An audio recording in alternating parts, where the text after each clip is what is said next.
এ পর্যায়ে বক্তৃতার জন্য আমি অনুরোধ করছি শেখ আব্দুর রাজ্জাক বিন ইউসুফ সাহেব, আপনার আমাদের মাঝে শেষ বক্তা। এই শেষ বক্তাকে তার মূল্যবান বক্তৃতা দেওয়ার জন্য আমি বিনীতভাবে অনুরোধ করছি। আসসালামু আলাইকুম ওয়া রাহমাতুল্লাহ। আলহামদুলিল্লাহি ওয়াহদা والصلاة والسلام على من لا نبي بعده. أعوذ بالله من الشيطان الرجيم. إنك ميت وإنهم ميتون. عن عائشة رضي الله تعالى عنها قالت: ما رأيت أحدا الوجع عليه أشد من رسول الله صلى الله عليه وسلم. رواه البخاري ومسلم. সম্মানিত উপস্থিতি, প্রশংসা আল্লাহর জন্য, শান্তি অবতীর্ণ হোক আল্লাহর রাসূলের উপর সাল্লাল্লাহু আলাইহি ওয়াসাল্লাম। আজকের বক্তব্যের বিষয় মরণ, মরণের যন্ত্রণা ও তাকওয়া পরহেজগারিতা। মরণের যন্ত্রণা ও তাকওয়া পরহেজগারিতা সম্পর্কে এক গুরুত্বপূর্ণ তথ্যবহুল সংক্ষিপ্ত বিবরণের চেষ্টা করব ইনশাআল্লাহুল আজিজ। অবশ্য আজকের বৈঠকে বক্তব্যের পূর্বের কথাগুলি বলার তেমন প্রয়োজন নেই, তবে এতটুক যে ধর্মের নামে মিথ্যা ধর্ম আছে এটাই ঠিক, এ বিষয়ে আপনাদেরকে বিশ্বাস রাখতে হবে। এ বিষয়ে আপনাদের বিশ্বাস থাকলে হক পাওয়া ও খোঁজা সহজ হবে।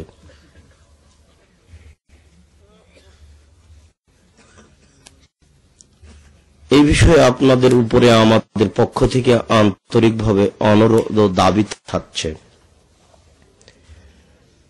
যে শরীয়ত মানার ব্যাপারে আপনারা হক বাতিলের ব্যাপারে যথাযথ বিবেচনা করবেন বলে আপনাদের বিবেক বুদ্ধির উপরে আমাদের পক্ষ থেকে আন্তরিক দাবি থাকছে।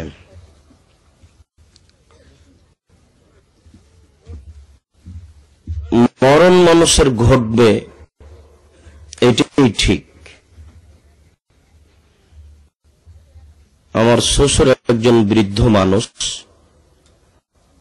আমি যখন আমার শ্বশুর বাড়ি থেকে বের হয়ে আসতাম, লাঠি হাতে নিয়ে কিছু রাস্তা আগিয়ে আসতেন। তো আমি পিছন দিকে লক্ষ্য করে বারবার বলতাম যে আপনি ফিরে যান, আর আশা লাগবে না। তখন আমি ভাবতাম এমন একদিন আসবে যেদিন তিনি আর আমাকে আগানোর জন্য আসবেন না। এটা আমি তখন ভাবতাম। দেখা গেল একদিন সেদিন চলে আসলো যে তিনি আর আমাকে আগানোর জন্য আসেন না। তখন আমি একটা বই লেখার পরিকল্পনা করলাম, মরণ একদিন আসবেই। যদিচ এটা একটা সবার জানা কথা যে মরণ ঘটবেই, কাজেই এই বিষয়ে নাম দিয়ে বই লেখার মনে হয় তেমন প্রয়োজন নেই। হ্যাঁ, কথা ঠিক, আমিও খুব চূড়ান্ত বিশ্বাসী যে মরণ একদিন আসবেই। এর পরেও কেন মনে থাকে না, সেটাই কথা। সবাই তো জানি যে মরণ আসবে, মরণকে কেউ এড়াতে পারবে না, একদিন না একদিন ঘটবেই। তবু মরণ ভুলে যায় কেন? এটুকুর কারণে বইটাতে হাত দিয়েছিলাম, শেষ হতে না হতেই আমার আব্বাও দুনিয়া থেকে চলে গেলেন। বইটার ভূমিকাতে আমার শ্বশুর আমার আব্বার কথা লেখা আছে। তো প্রথম আলোচনা আল্লাহ তাআলা বলছেন, ইন্নাকা মাইয়িত ওয়া ইন্নাহুম মাইয়িতুনা। মুহাম্মদ সাল্লাল্লাহু আলাইহি সাল্লাম, আপনার মরণ ঘটবে, তাদেরও মরণ হবে। নিশ্চিত আপনার একদিন না একদিন মরণ হবেই। আর যারা আজকে আপনাকে তুচ্ছ মনে করছে, তাচ্ছিল্য করছে বা আপনাকে উপহাস করছে, তাদের একদিন মরণ হবে। আল্লাহ এই কথা বলছেন। আমাদের নবী মারা গেছেন, এটাই ঠিক। কেননা এ দাবি আল্লাহ আমাদের সামনে পেশ করেছেন যে ইন্নাকা মাইয়িত, মুহাম্মদ সাল্লাল্লাহু আলাইহি সাল্লাম, আপনার মরণ ঘটবে। ওয়া ইন্নাহুম মাইয়িতুনা, তাদেরও মরণ ঘটবে। মরণকে কেউ এড়াতে পারবে না। আল্লাহ তাআলা বলছেন, ওয়া মা জাআলনা লিবাশার মিন ক্বাবল ওয়া মা জাআলনা লিবাশার মিন ক্বাবলিকাল খুলদ আফা ইন মিত্তা ফাহুমুল খালিদুন। কোন মানুষের জন্য আমি এমন করিনি যে মানুষ চিরদিন থেকে যাবে। আপনি মারা যাবেন আর পৃথিবীর কোন মানুষ থেকে যাবে, এটা কখনো হতে পারে না। ওমা জাআলনা লিবাশার মিন ক্বাবলিকাল খুলদ, আপনার পূর্বে পৃথিবীর কোন মানুষের জন্য আমি চিরদিন বেঁচে থাকার ব্যবস্থা করিনি।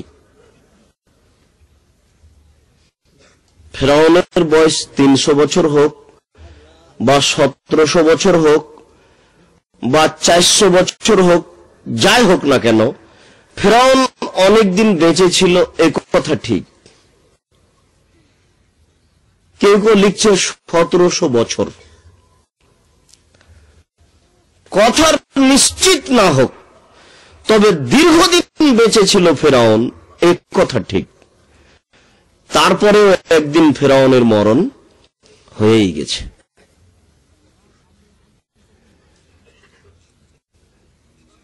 মালাকুল মউত আজরাইল মুসা আলাইহিস সালামের কাছে এসেছিলেন।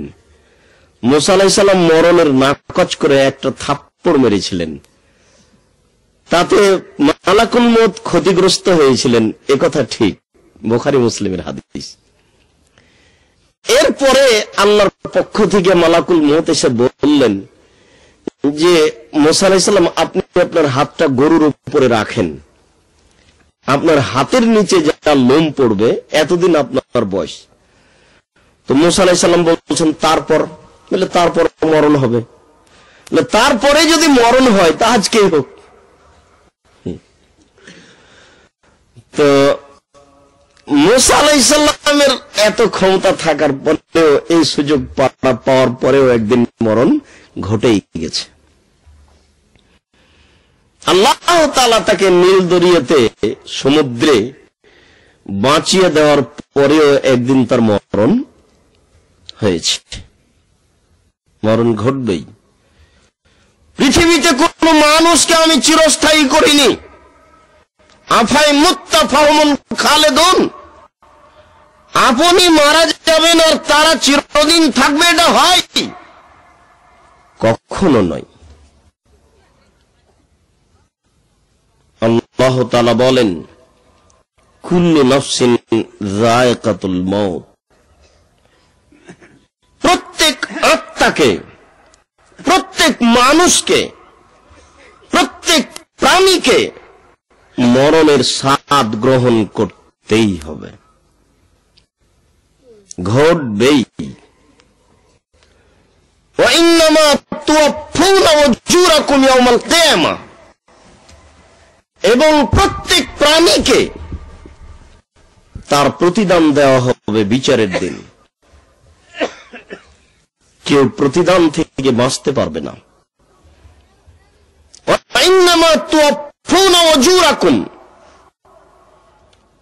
অবশ্যই অবশ্যই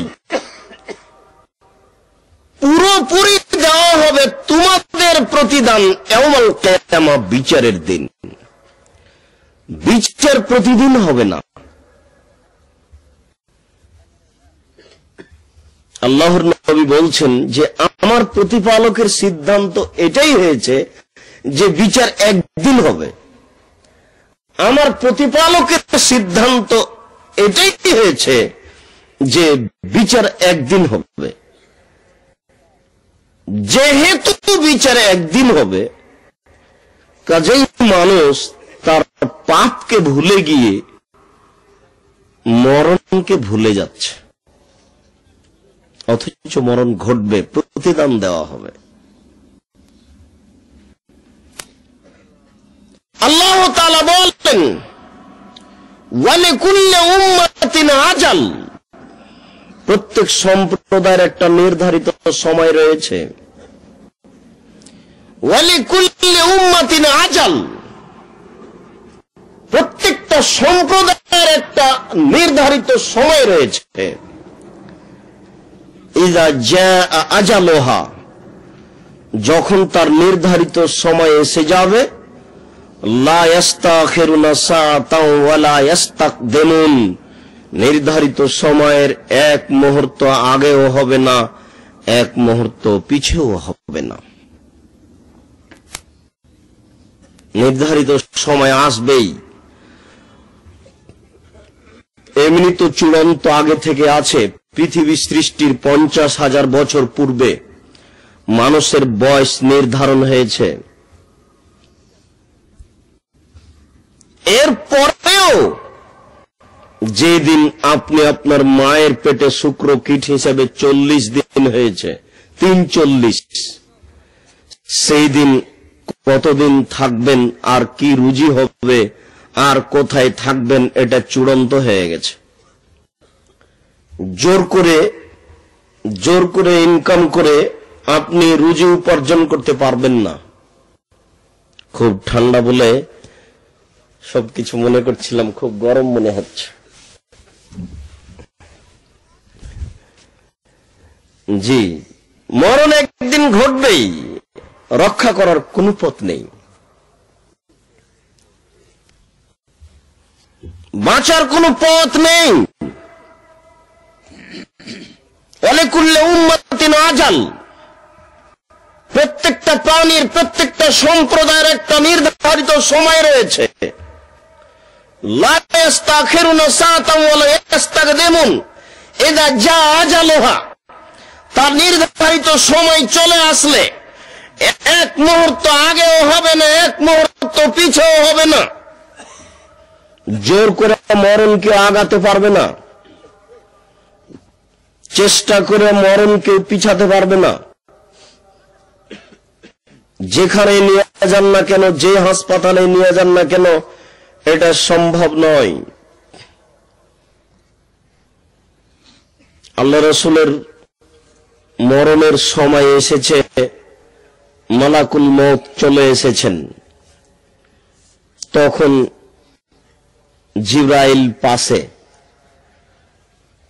তো আল্লাহ রাসূল জিবরাইলের দিকে লক্ষ্য করছেন, জিবরাইল কি বলে। তো জিবরাইল বলছেন যে আল্লাহ তাআলা আপনাকে আসলে পাশে নেওয়ার জন্য এখন খুব আগ্রহী। তখন আল্লাহ রাসূল বলছেন, মালাকুল মউত, তুমি তোমার কাজ করো।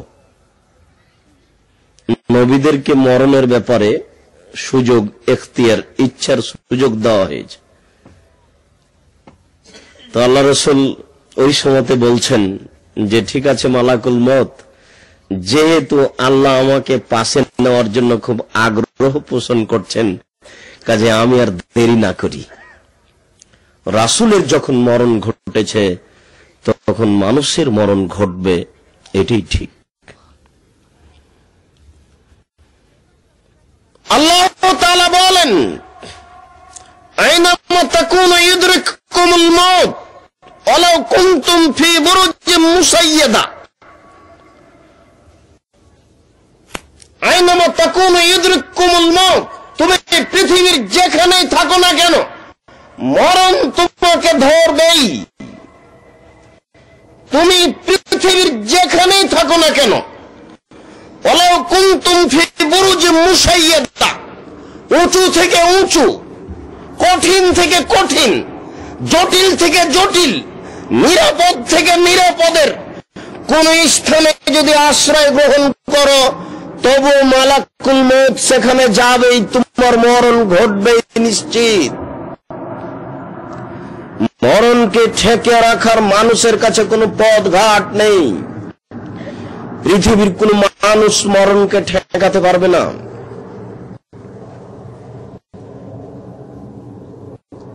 মহান আল্লাহ বলেন, কুল ইন কুনতুম তুহিব্বুনাল্লাহ কুল ইন্নাল মাউতাল্লাযী তাফিরুনা মিনহু ফাইন্নাহু মুলাকীকুম। হে মুহাম্মদ সাল্লাল্লাহু আলাইহি সাল্লাম, আপনি পৃথিবীর মানুষকে বলে দিন, তোমরা মরণ থেকে পালাতে চেষ্টা করো। তোমাদের প্রত্যেকের সাদ ইচ্ছে যে আমি আর একটু বাঁচছি। আল্লাহ রাসূল বলছেন, মানুষের বয়স বেশি হয়ে গেলে দুইটা জিনিস বাড়তে থাকে। মানুষের বয়স বেশি হলে তার বেঁচে থাকার আরো স্বাদ বাড়ে এবং অর্থ উপার্জনের আরো স্বাদ বাড়ে। যত বয়স বেশি হবে তত তার দুইটা জিনিস যুবক হবে, ফিরে আসবে তার ভিতরে। সেটা হচ্ছে তার মনে চাইবে আর কয়দিন বাঁচি, আর কয়েকদিন বাঁচার চেষ্টা করি এবং আর কিছু পয়সা উপার্জন করি। এটা মানুষের খেয়াল। আল্লাহ তাআলা বলেন, হে নবী আপনি বলুন, মানুষ তোমরা মরণ থেকে পালাতে চাও, কিন্তু মরণ তোমাকে একদিন পাবেই। মরণ থেকে তুমি পালিয়ে আশ্রয় পাবে না।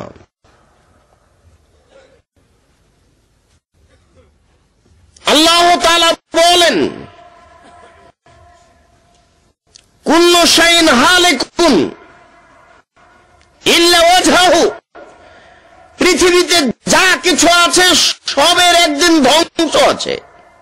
সবকিছু একদিন মারা যাবে, নিশ্চিত মারা যাবে, অবধারিত যাবে। কেউ টিকে থাকতে পারে না, পৃথিবীর কোন বস্তুই টিকে থাকবে না আল্লাহ ছাড়া। আল্লাহ তাআলা বলেন,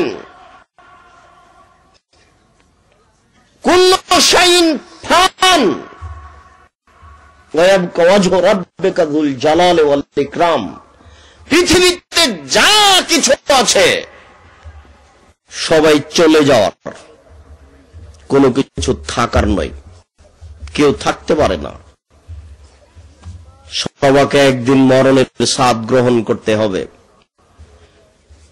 শুনুন, দুঃখিত, মরণ আসলে মানুষ বাঁচতে চায়। ইযা জা আহাদাহুমুল মাউত ক্বালা রাব্বিরজিউনি লাআল্লি আমালা সালিহান, মানুষের মরণ চলে আসলে মানুষ বলে, প্রতিপালক একটু সময় দাও, আমি এখন থেকে ভালো আমল করব। মরণ আসলে মানুষ এটা বলে, প্রতিপালক আমাকে একটু সময় দাও, আমি এখন ভালো আমল করব। রাব্বিরজিউনি, প্রতিপালক আমাকে একটু ফিরিয়ে দাও, আমি অল্প সময় চাচ্ছি। লাআল্লি আমাল সালেহা, আমি ভালো আমল করার দাবিদার, অথচ হবে না।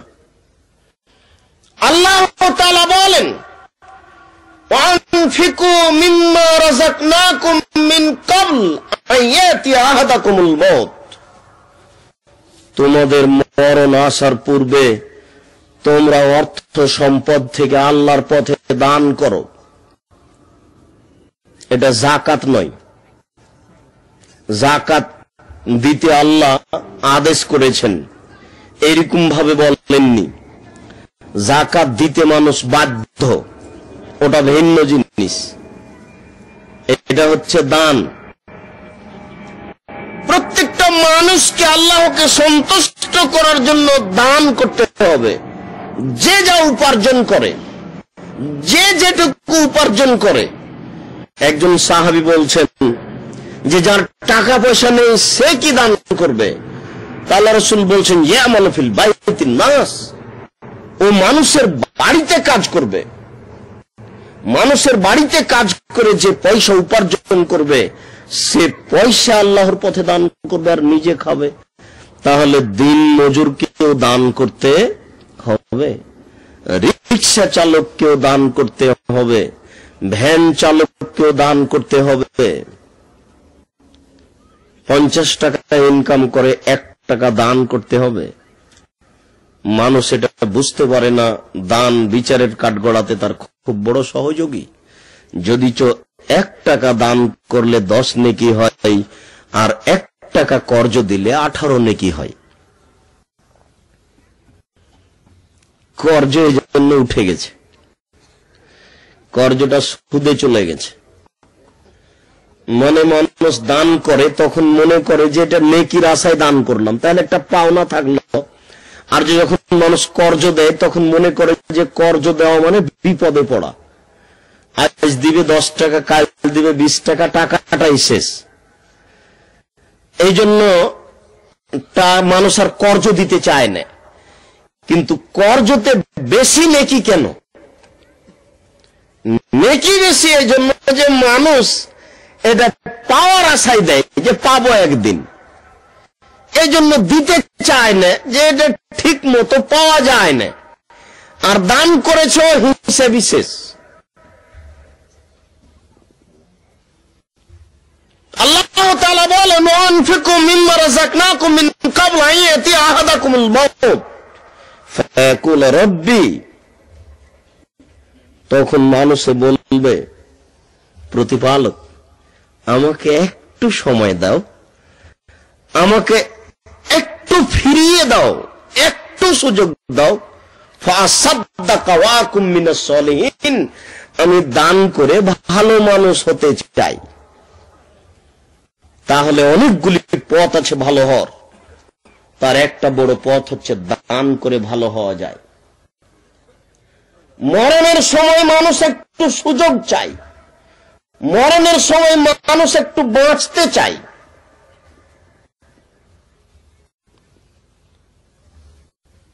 যদিচ ভালো মানুষের মরণ খুবই সহজ। আল্লাহ তাআলা বলেন ইয়া আইয়াতুহান নাফসুল মুতমাইন্না ইরজিই ইলা রাব্বিকা রাযিয়াতাম মারজিয়া, হে প্রশান্ত আত্মা, হে ভালো মানুষের আত্মা, তুমি খুব সহজে বের হয়ে আসো। তুমি আল্লাহর উপরে সন্তুষ্ট, আল্লাহ তোমার উপরে সন্তুষ্ট।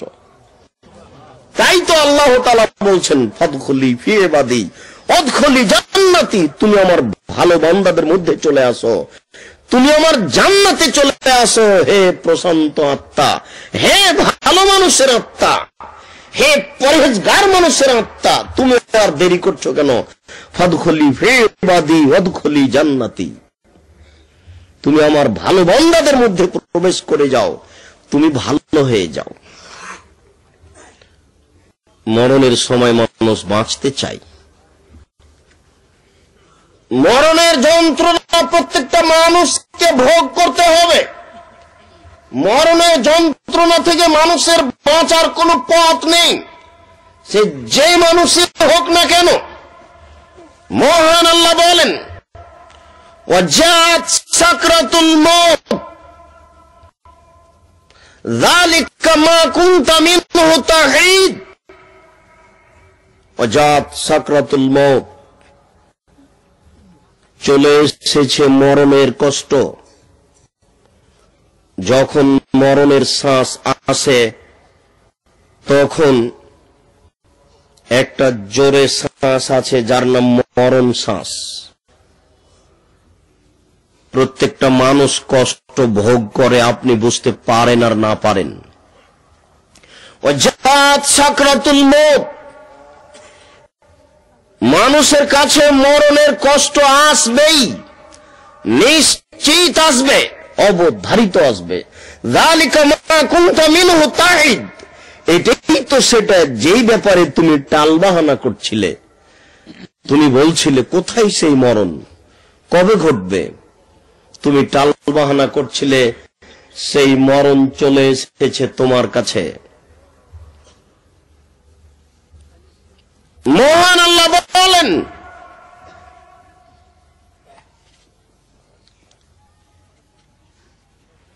ইজি যালিমুনা ফি গামরাতিল মউত, আপনি দেখতে পাবেন অপরাধীকে মরণের বিপদে।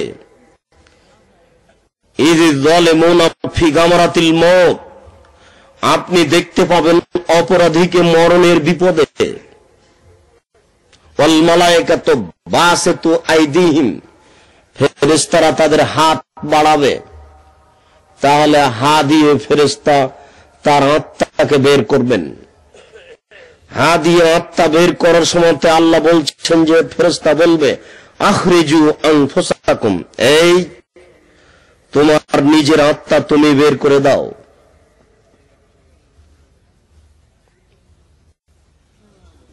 যালিকাল ইয়াউম তুজজাউনা আযাবাল হুন, আজকে প্রত্যেকটা মানুষকে, অপরাধীকে অপমানজনক শাস্তি দেওয়া হবে। তাহলে প্রত্যেকটা অপরাধী মানুষ যারা, তার পাশে ফেরেশতা বসে হাত বাড়িয়ে জোর করে তার আত্মা বের করেন। আপনি মনে করতে পারেন যে আব্দুর রাজ্জাক সাহেব একটু কথাটা বুঝিয়ে বলবেন কি? এক মুহূর্তে পৃথিবীতে ৫,০০০ মানুষের মরণ হতে পারে, ৫০,০০০ মানুষের মরণ হতে পারে।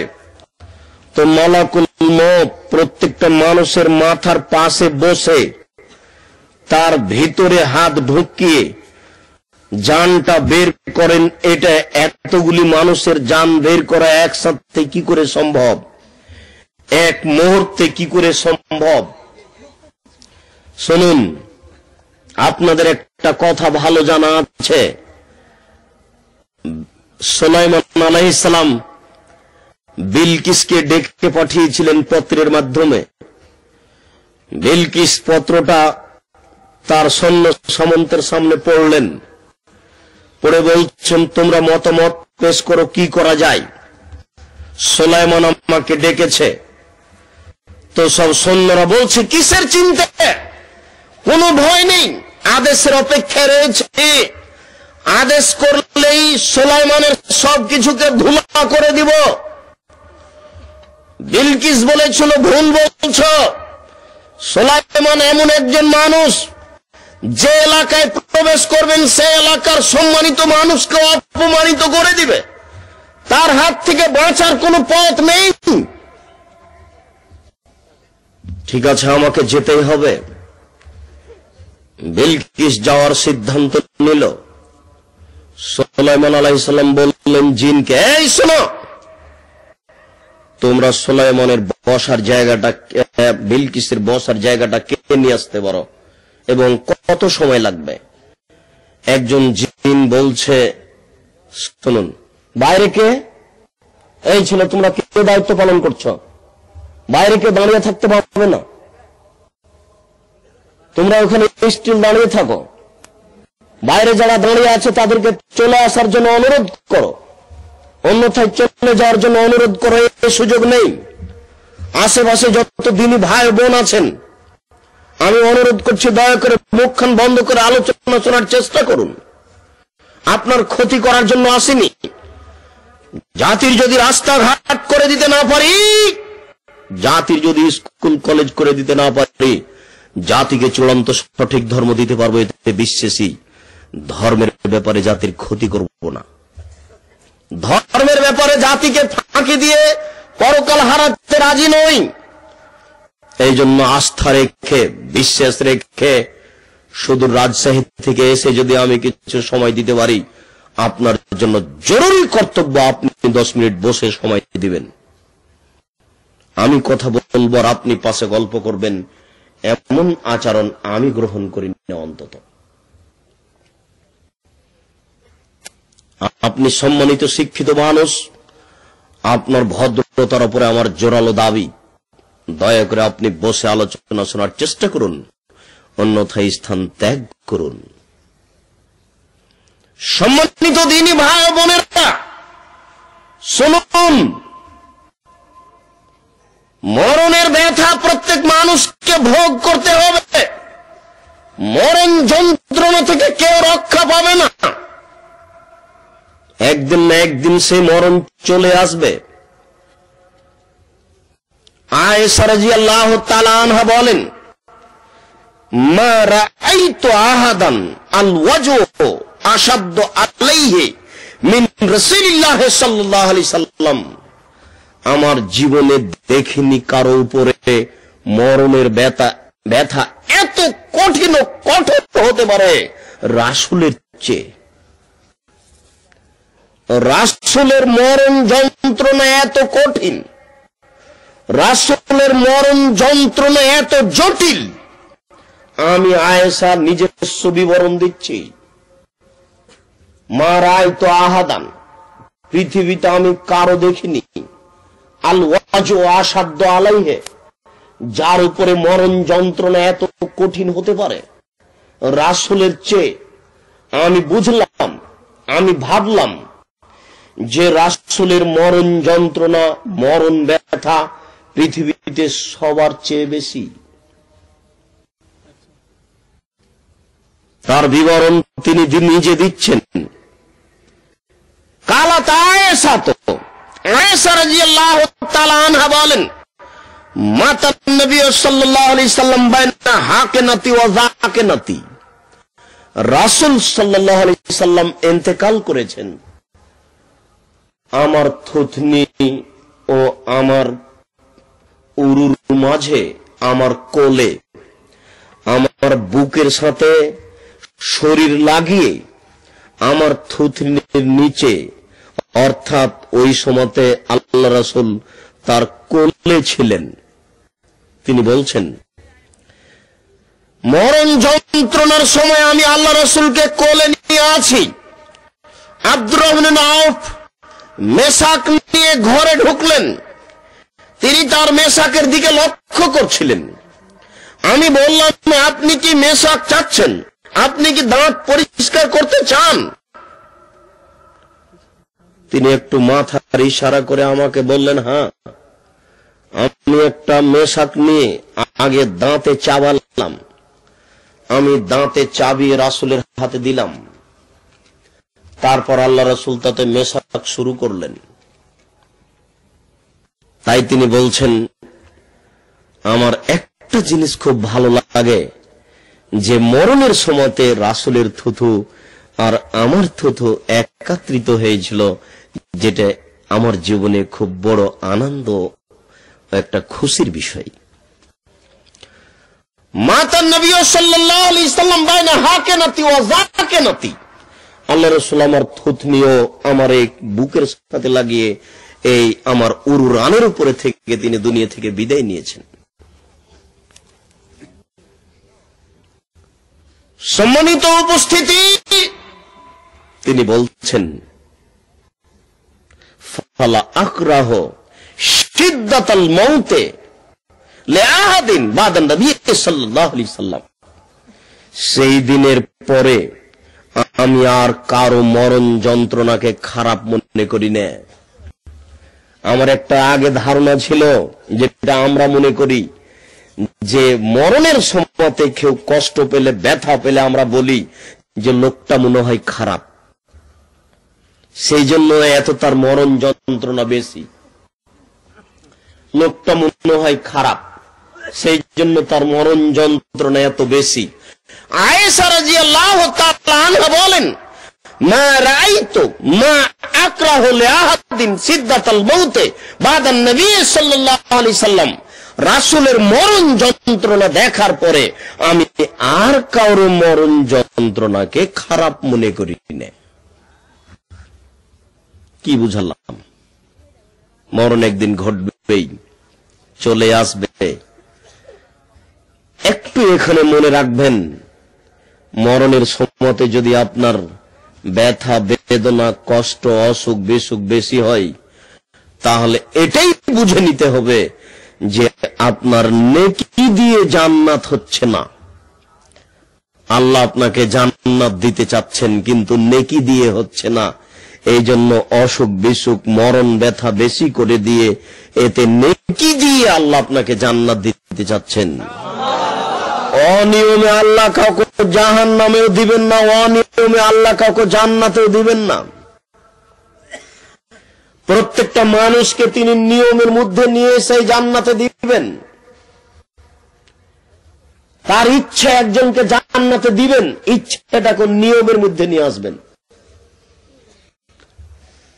আল্লাহ রাসূল এই কথাই বলছেন, কারো যদি জান্নাতের নেকির ঘাটতি হয়ে যাওয়ার জন্য, তাহলে আল্লাহ তাআলা মরণের সময় মরণ যন্ত্রণা দিয়ে সেটুকু ঘাটতি করে সে ঘাটতি পূরণ করে আল্লাহ তাআলা মরণ দিবেন, যার বিনিময়ে জান্নাতে যাবে।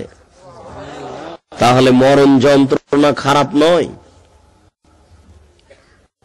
মরণ আপনার পাশে চলে আসবে, এটাই ঠিক। যন্ত্রণা আপনার আসবে, এটাই ঠিক। শুনুন, আয়েশা রাদিয়াল্লাহু তাআলা আনহা বলেন, ইন্না রাসূলুল্লাহ সাল্লাল্লাহু আলাইহি সাল্লাম বাইনা ইয়াদাইহি রাকওয়া উলবা। রাসূলের মরণের সময় রাসূলের সামনে একটা পানির পাত্র ছিল, বদনা। রাসূলের মরণের সময় রাসূলের সামনে একটা পানির পাত্র ছিল। অবশ্য তার আগের বর্ণনা। আয়েশা রাদিয়াল্লাহু তাআলা আনহা বলছেন যে বিপদের সময় মরণের সময় আল্লাহ রাসূল সূরা নাস এবং সূরা ফালাক পড়ে নিজের গায়ে ফোঁক দিচ্ছিলেন, তার হাতটা নিজের গায়ে বোলাচ্ছিলেন। আমি সূরা নাস এবং সূরা ফালাক পড়ে রাসূলের হাতখান ধরে তার মুখের উপরে বোলাচ্ছিলাম। তিনি বলেন, কানা বাইনা ইয়াদাই নবী সাল্লাল্লাহু আলাইহি সাল্লাম রাকওয়া উলবা। ওই মরণের সময়তে একেবারে শেষ মুহূর্তে রাসূলের সামনে একটা পাত্র ছিল, বদনা ছিল, বাটি ছিল। ফিহাল মাও, সেই বাটিতে ছিল পানি। ইদখুল ইয়াদাহু ফিহি, তিনি বারবার ওই মরণের ব্যথার অবস্থায় হাতটা ওই পানিতে ঢোকাচ্ছিলেন। প্রচন্ড জ্বর, শরীরে খুব ব্যথা, শরীরে খুব তাপ। যার ঈমান যত বেশি হবে তার শরীরে জ্বরের তাপ তত বেশি হবে। যেমন ভাবে ভাটি, কামারের ভাটি, ওই কর্মকারের আপনার ওই আগুনের ভাটিটা লোহার মরিচাকে যেভাবে দূর করে, বুখারী মুসলিমের হাদিস। তাহলে জ্বরকে তুমি গালি দিও না। এত বেশি গায়ে জ্বর, রাসূল সাল্লাল্লাহু আলাইহি সাল্লাম হাতখান বারবার মুখের উপরে বোলাচ্ছে। তিনি পানি দিয়ে নিজের শরীরকে ঠান্ডা করার চেষ্টা করছেন। এরপরে তিনি বলছেন, লা ইলাহা ইল্লাল্লাহ। শেষ বাক্য লা ইলাহা ইল্লাল্লাহ হওয়ার চেষ্টা করতে হবে। শুনুন, পৃথিবীর সবচেয়ে সম্মানিত মানুষ দুনিয়া থেকে বিদায় নিচ্ছেন এবং কি বলছে দেখেন। বাস্তব পরিস্থিতি নকল করছে আপনার সামনে। আর দুই একজন যেই থাক, তবে স্বামী স্ত্রী পাশাপাশি। আয়েশা রাদিয়াল্লাহু তাআলা আনহা এখানে উপস্থিত, তিনি তার নিজস্ব বিবরণ পেশ করছেন। মরণের সময় আল্লাহ রাসূল পাত্রে হাত দিয়ে হাত ভিজিয়ে বারবার তিনি মুখের উপরে দিচ্ছিলেন। এখনো তিনি মুখে বলছিলেন লা ইলাহা ইল্লাল্লাহ। এই বাক্যটা বলার পরে তিনি বলছেন ওয়াইন্না লিল মাউতি সাকরাতুল মাউত, অবশ্যই মানুষের জন্য রয়েছে মরণের ব্যথা, অবশ্যই মানুষের জন্য রয়েছে মরণ যন্ত্রণা।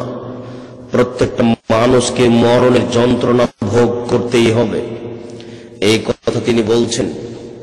সুম্মা নাসাবা ইয়াদাহু, তারপর তিনি হাতখান একটু এইভাবে উঁচু করলেন। এইভাবে উঁচু করার পরে সুম্মা মালাত ইয়াদাহু অকুবেজা, আত্মাটা যখন বের করে নেওয়া হলো তখন হাতখান ধীরে পড়ে গেল। ধীরে হাতখান পড়ে যাওয়ার সময় তিনি বলছিলেন আল্লাহুম্মা গফিরলি ওয়ারহামনি ওয়ালহিকনি বির-রাফিকিল আলা। আল্লাহ, তুমি আমাকে মাফ করো, তুমি আমার প্রতি দয়া করো, তুমি আমাকে সম্মানিতের অন্তর্ভুক্ত করো। এই বাক্য তিনটে মুখ দিয়ে বের হতে হতেই আত্মা বের হয়ে গেল। খুব প্রচন্ড মরণ ব্যথা অবস্থায়,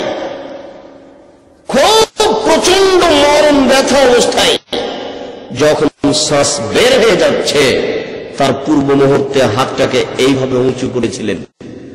হাতটাকে উঁচু করে এবার হাতটা ধীর গতিতে পড়ে যাচ্ছে, মানে শ্বাস বের হচ্ছে। এমত অবস্থায় তিনি বলছেন আল্লাহুম্মা গফিরলি, আল্লাহ তুমি আমাকে মাফ করো, ওয়ারহামনি তুমি আমার প্রতি দয়া করো, ওয়ালহিকনি বির-রাফিকিল আলা সম্মানিতের অন্তর্ভুক্ত করো। মরণের এই দোয়া পড়ার পূর্বে তিনি লা ইলাহা ইল্লাল্লাহ পড়েছেন। তারপরে তিনি তিনটা বাক্য বললেন। বাক্যে তিনি আল্লাহকে বলছেন আমাকে ক্ষমা করো। তার গুনাহ, তার পাপ কি আছে সেটা ভিন্ন কথা, তিনি ক্ষমা চাইলেন।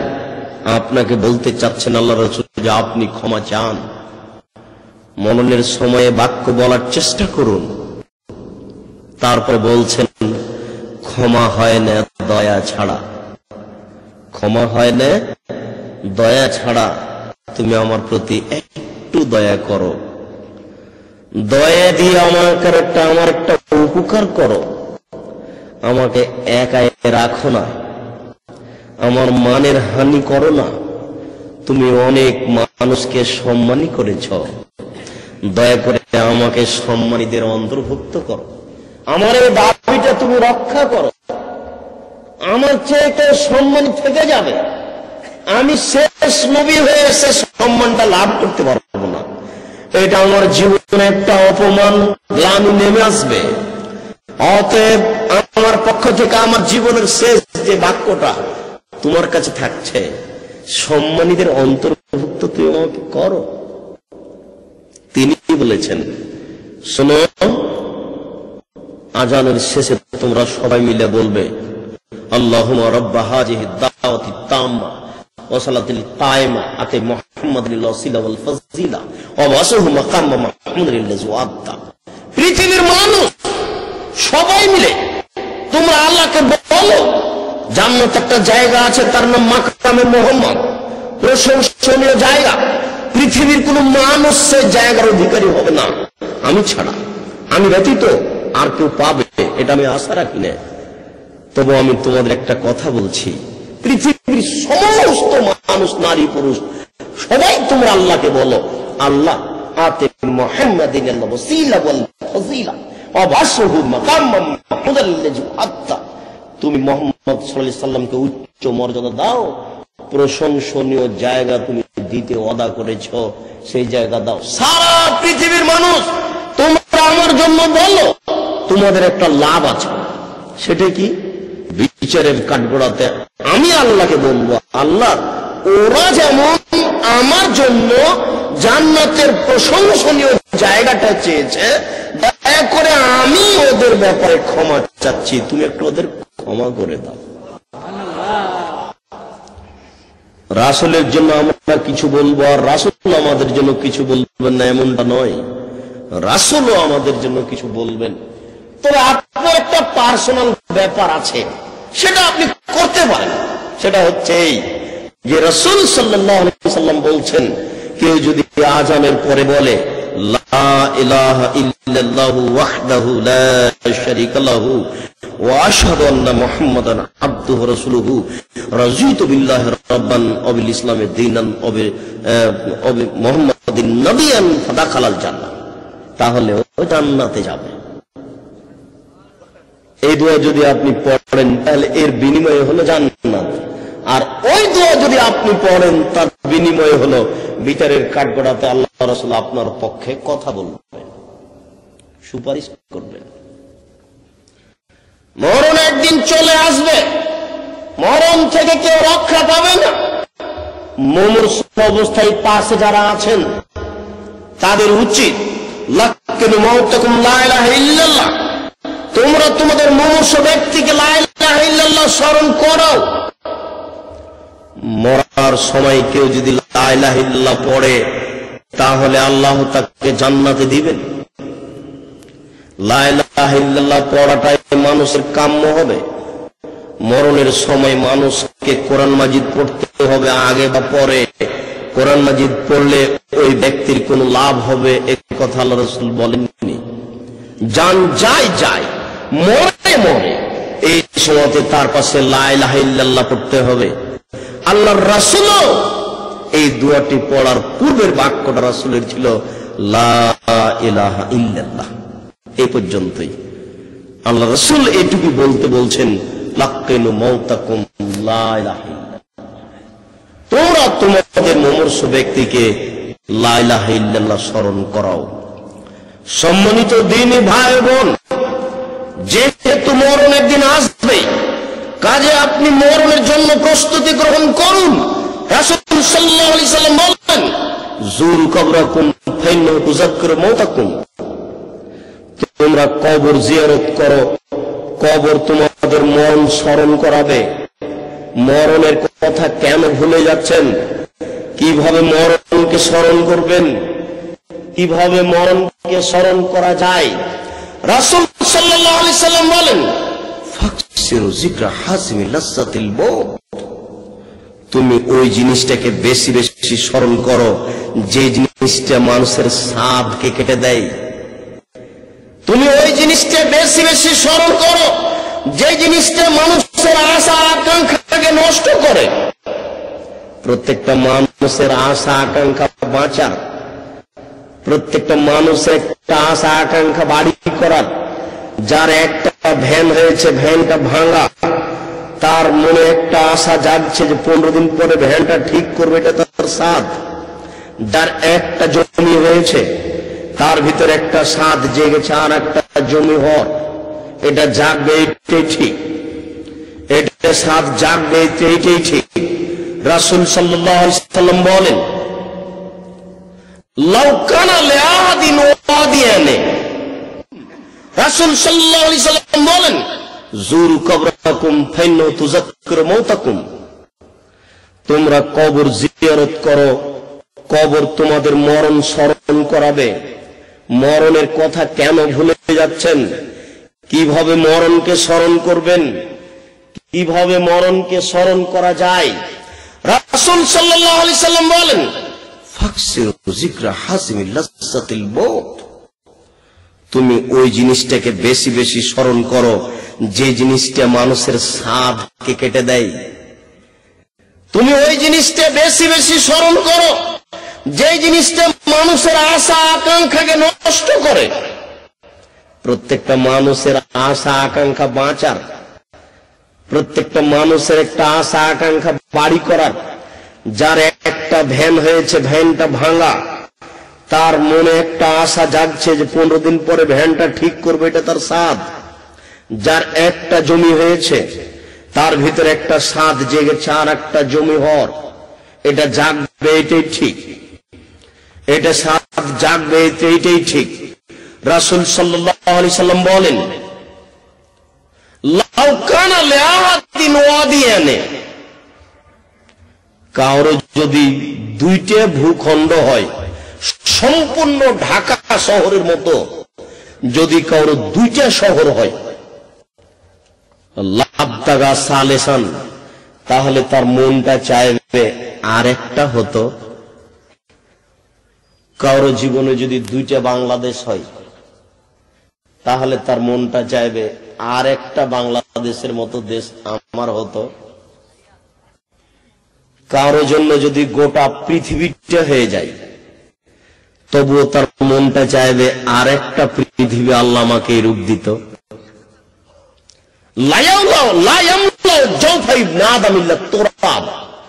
আদম সন্তানের পেট পূর্ণ হবে না কবর ছাড়া। একমাত্র কবরই আদম সন্তানের পেটকে পূর্ণ করতে পারে।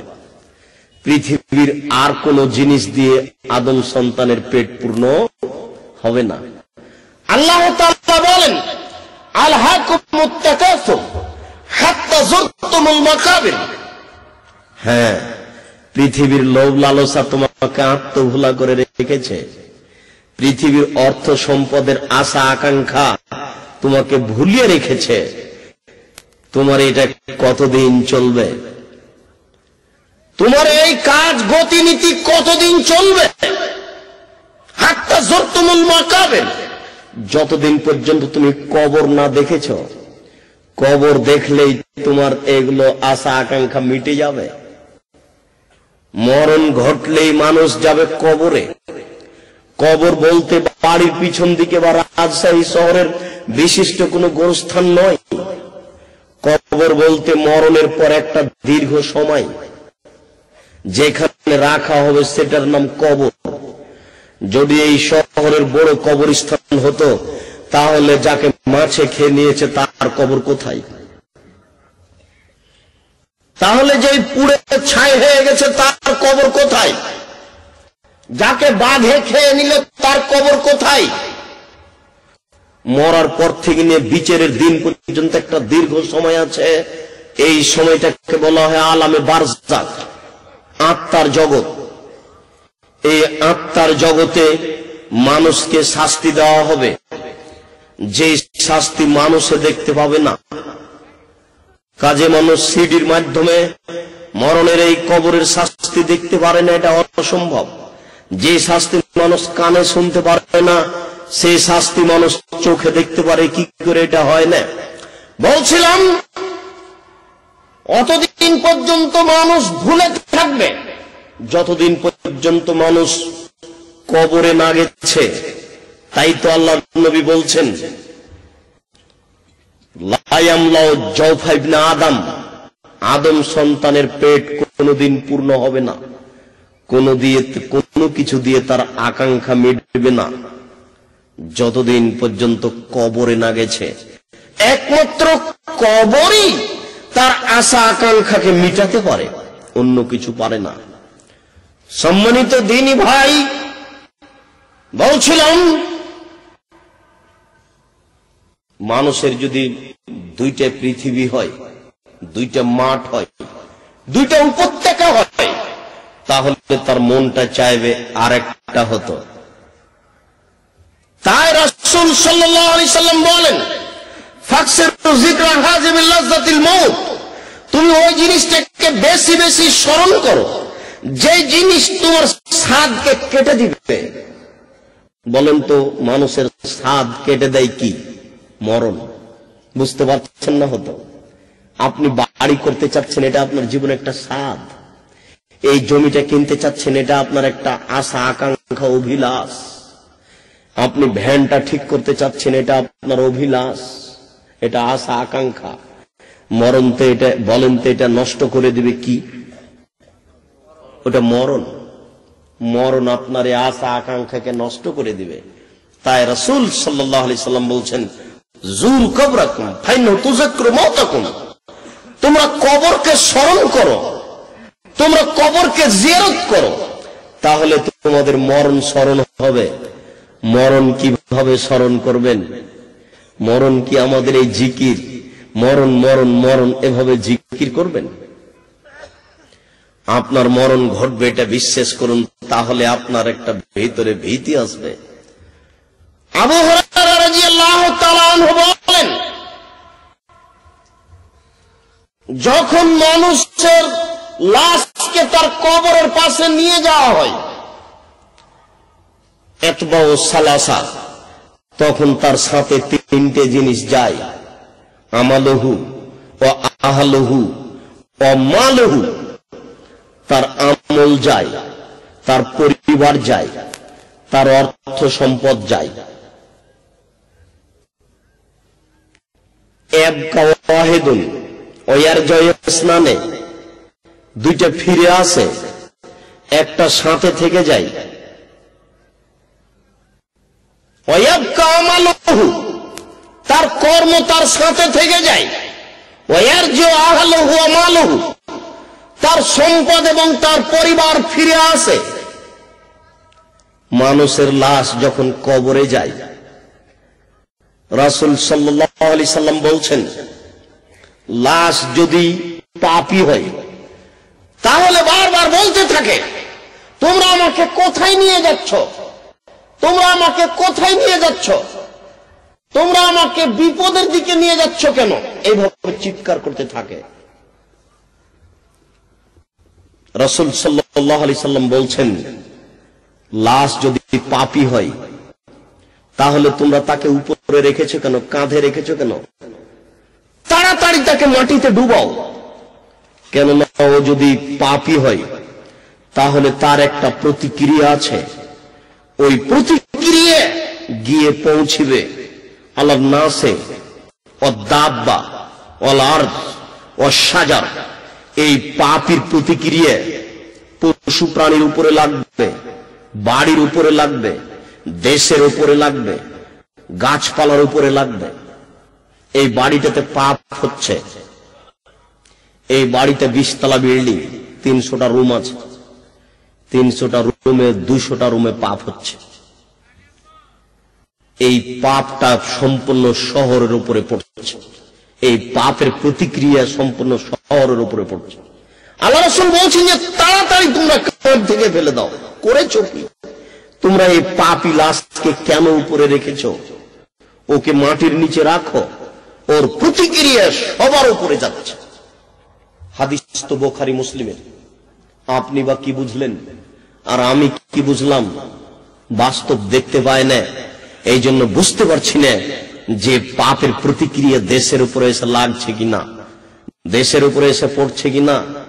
শুধু অশান্তি আর অশান্তি, মারামারি আর মারামারি, অন্যায় আর অবিচার কেন? এগুলো হচ্ছে পাপের প্রতিক্রিয়া।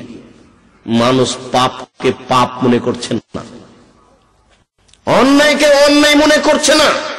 রাসূল সাল্লাল্লাহু আলাইহি সাল্লাম বলেন, লাশের সাথে তার কর্ম থেকে যায়। দুঃখিত, জীবনের সব কর্ম থেকে যাবে। কর্ম আপনাকে একটু পরে বুঝাতে হবে, যা কর্ম করেছেন সব বুঝাতে হবে। কর্ম সাথে থেকে যাবে। পরিবার এবং সম্পদ ফিরে আসে। পরিবার বলতে আপনার ছেলে গেছিল, ওটা আপনার পরিবার। পরিবার বলতে আপনার ভাই গেছিল কবরের পাশে, এটা আপনার পরিবার। পরিবার বলতে আপনার আত্মীয় স্বজন গেছিল কবরের পাশে, এরা আপনার পরিবার। সম্পদ, কোথায় সম্পদ যায়? সম্পদ যায় কিছু অল্প। ওই যে চাদরটা আপনার ছেলে আপনার স্ত্রী বিছিয়ে দিয়ে আপনার লাশটা রেখেছিল, ওই চাদরটা কবরে রাখে না। ওটা পীর সাহেবের হলে মনে হয় রেখে দিত, কিন্তু ছেলে বাপের চাদরটা ওখানে রাখে না, চাদরটা টেনে নেয়। এটা আপনার একটা সম্পদ। এই যে কুদালটা আপনার বাড়ি থেকে নিয়ে গেছে, এই যে কুঠারটা আপনার বাড়ি থেকে নিয়ে গেছে, এই যে একটা মাদুর আপনার বাসা থেকে নিয়ে গেছে, এগুলো সব ফিরে আসছে। এরই নাম হচ্ছে সম্পদ। আপনাকে কবরে রেখে এসে এখন ছেলে মেয়ে বসবে, বসা উচিত। আপনার মরার পরে যেটা প্রথম কাজ, আপনার অর্থ সম্পদ দিয়ে, আপনার টাকা দিয়ে আপনার কাফন হতে হবে, আপনার টাকা দিয়ে আপনার কবর খননের ভাড়া দিতে হবে, মজুরি দিতে হবে। এটা হবে আপনার সম্পদ থেকে প্রথম কাজ। এটা হয়ে যাওয়ার পরে আপনার দ্বিতীয় কাজ হবে আপনার কর্জ আছে নাকি, এই টাকাটা দিয়ে কর্জ পরিশোধ করা হবে। অযথা ব্যাংক থেকে লোন নিয়ে বাড়ি করতে যায়েন না। যদি লোন থাকে তাহলে এই লোকের জানাজা করা হবে না। আল্লাহ রাসূল দাঁড়িয়ে বলতেন, এই শোনো, এর কর্জ আছে নাকি? একজন সাহাবী বলছেন, জি এর কর্জ আছে। আল্লাহ রাসূল চলে গেলেন আর বললেন যে তোমরা বুঝো, আমি জানাজা করাবো না। একজন সাহাবী বলছেন, আল্লাহ রাসূল আমি জিম্মেদারি নিলাম, কর্জ আমি পরিশোধ করব। আল্লাহ রাসূল পাল্টা ফিরে আসলেন, এসে তার জানাজা করালেন। আল্লাহ রাসূলের জানাজা মানে পাপ ক্ষমা হয়ে যাবে। কর্জ আছে, পাপ কি দিয়ে ক্ষমা হবে? কর্জের পাপ যে ক্ষমা হবে না, কর্জ পূরণ করতে হবে। কেন আপনি কর্জ নিয়ে বাড়ি করতে গেলেন? 3-4টা জিনিস থেকে আল্লাহ রাসূল বেশি পরিত্রাণ চাইতেন। তার একটা হচ্ছে আল্লাহুম্মা ইন্নী আউযু বিকা মিনাল হাম্মি ওয়াল হুজনি ওয়াল আজজি ওয়াল কাসলি ওয়াল জুবনি ওয়াল বুখলি ওয়া গালাবাতিদ দায়। আল্লাহ আমাকে দুশ্চিন্তা থেকে বাঁচাও, আল্লাহ আমাকে অলসতা থেকে বাঁচাও। অলসতা কি জিনিস? আচ্ছা, অলসতা কি জিনিস? এতে থেকে রাত দিন বাঁচতে চাইতে হবে কেন? অলসতা কি জিনিস? অলসতা বুঝেন না? ওই অলসতাই তো আপনাকে এশার নামাজ পড়তে দেয়নি। অলসতা আপনি বুঝতে পারছেন না, এই অলসতাই তো আপনাকে ফজরের নামাজ পড়তে দেয়নি। অলসতা আপনি বুঝতে পারছেন না, এই অলসতাই তো আপনাকে ওয়াদা রক্ষা করার সুযোগ দেয়নি। অলসতা বুঝতে পারছেন না, এই অলসতাই তো আপনার স্ত্রী ঠিক মতো কোনো কাজ করে না। অলসতা খুব খারাপ জিনিস, অলসতা একটা জঘন্য জিনিস, অলসতা খুবই খারাপ। সব সময় অলসতা থেকে আল্লাহ রাসূল পরিত্রাণ চাইতেন। আপনাকে আমি বুঝাতে পারছি না অলসতা আপনার কি করতে পারে। অলসতা আপনাকে ধ্বংস করবে। আপনার ছেলে তো সতেজ ব্রেনের ছিল, কেন এরূপ হলো? বিশ্ববিদ্যালয়ে ভর্তি করলেন, তারপরে হায় হায় বাড়িতে ছিল ভালো ছিল, বিশ্ববিদ্যালয়ে যখন ঢুকলো, ঢাকা শহরের কলেজে যখন ঢুকলো, তখন দেখছে হাজারো হাজারো নারী নগ্ন। তার শরীরের আকার আকৃতি দেখে তার বুদ্ধি হারিয়ে, তার চিন্তা চেতনা ছিল একটা বিদ্যার উপরে বই পড়বে। এখন তার মাথাতে অনেক চিন্তা চেতনা, পড়া ভুলে গেছে। এখন বই হাতে করলেই তার নানান চিন্তা আছে। মোবাইলের চিন্তা তো আছেই। এক মোবাইল যদি আপনার ছেলের কাছে রাতে হয়, তাহলে সারা রাত ছেলে আপনার পড়ে দিবে না, 7 দিন পড়ে দিবে না। আল্লাহ রাসূল এমনি পরে অলসতা থেকে পরিত্রাণ চায়নি। অলসতা খুব জটিল কঠিন জিনিস। তারপরে তিনি বলছেন, কৃপণতা থেকে আমাকে রক্ষা করো। কৃপণতা খুব জঘন্য জিনিস। কৃপণতা মানুষকে জাহান্নামের দিকে টেনে নিয়ে যায়। আউযু বিকা মিনাল বুখল। এত ধনী মানুষ, আপনার টাকার অভাব ঘটছে না, টাকা যত বেশি হচ্ছে তত জমি কিনছেন, কিনেন, আমরা নিষেধ করিনি, কিন্তু আপনার ভিতরে কৃপণতা বিরাজ করে। দিন মজুরকে যদি দান করতে হয়, তাহলে আপনি কয় টাকা দান করেন? 50,000 টাকা মাসে ইনকাম করছেন, করেন, ভালো কথা। জমি কিনেছিলেন 5 বছর আগে, এটা এখন বিক্রি করলেন, 5 বছর পরে জমিতে লাভ আসলো, কাঠায় 1 লক্ষ করে, 5 লক্ষ করে। এর বিনিময়ে কি দিবেন? কৃপণতা খুব ধ্বংসাত্মক জিনিস। কৃপণতা মানুষকে জাহান্নামে টেনে নিয়ে যায়। এই জন্য আল্লাহ রাসূল কৃপণতা থেকে পরিত্রাণ চাইতেন। আমি যেটা বলতে চাচ্ছি, আল্লাহ রাসূল বলছেন, আল্লাহ তুমি আমাকে কর্জ থেকে বাঁচাও, আল্লাহ তুমি আমাকে কর্জ থেকে রক্ষা করো। কর্জ কি জিনিস? আল্লাহ রাসূল কর্জ থেকে বাঁচতে চাইতেন। শুনুন সম্মানিত উপস্থিতি, লাশটা যদি ভালো হয় তাহলে লাশে বলে, তোমরা আমাকে উপরে রেখেছো কেন? তাড়াতাড়ি মাটিতে নিয়ে যাও। মাটির ভিতরে রাখলেই তো তার জন্য জান্নাত চালু হয়ে যাবে। মরার সাথে সাথে তাকে মাটি দিতে হবে। ছেলে লন্ডনে আছে, ছেলে আসবে, তারপর বাপের মাটি হবে। ছেলে ছবি বন্ধ করে, টিভি বন্ধ করে আসছে বিমানে, লন্ডন থেকে এসে ওই ছেলে কি করতে পারে? এই বাপের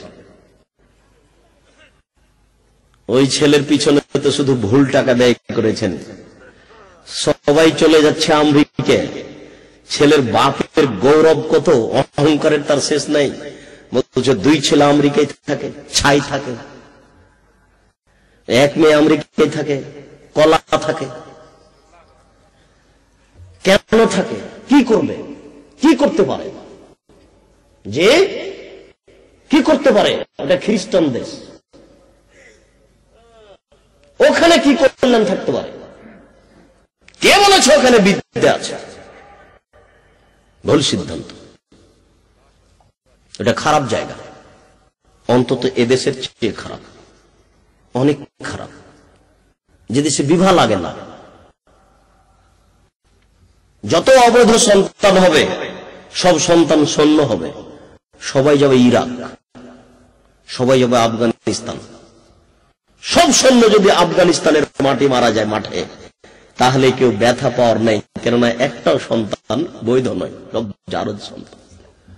ওর মা নাই, ওর বাপ নাই, সব সৈন্যই যদি মারা যায় আফগানিস্তানের মাটিতে, ওর মাই তো নাই, তো কে বলবে দুঃখিত আমার ছেলে মারা গেল? এই দেশে ছেলে টাকা ইনকাম করতে যাবে মানে কানাকে হাইকোর্ট দেখাচ্ছেন নাকি?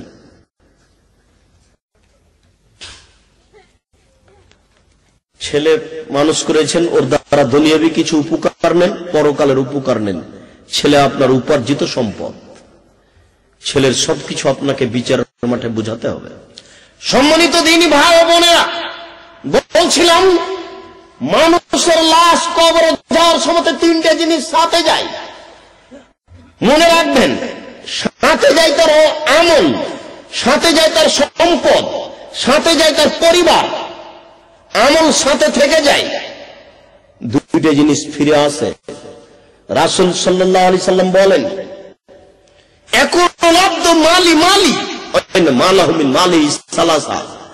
মানুষ বলে আমার সম্পদ, আমার সম্পদ, অথচ মানুষের সম্পদ 3 ভাগে বিভক্ত। সম্পদকে হিসাব করে মরণকে স্মরণ করুন।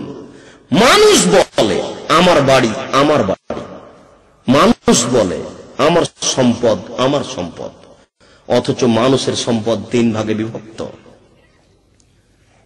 মা কালা ফাফনা, যেটা খেলেন সেটা নষ্ট হলো।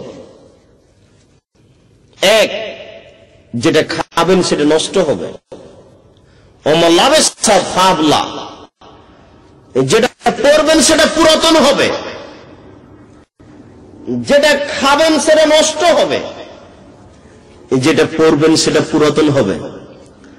ওমাসে ওয়াজালিকা ফাযায়েবুল লিন্নাসে, এছাড়া যেটা থাকবে সেটা মানুষে ভাগ করে নেবে। মানুষের সম্পদ 3 ভাগে বিভক্ত। আপনার দুশ্চিন্তা ভোগ করার কিছু নেই। যে যেখানে আছেন নিজ নিজ স্থানে কথার প্রতি গুরুত্ব দিয়ে চুপচাপ বসে থাকার চেষ্টা করুন। শুনুন, আপনার সম্পদ 3 ভাগে বিভক্ত।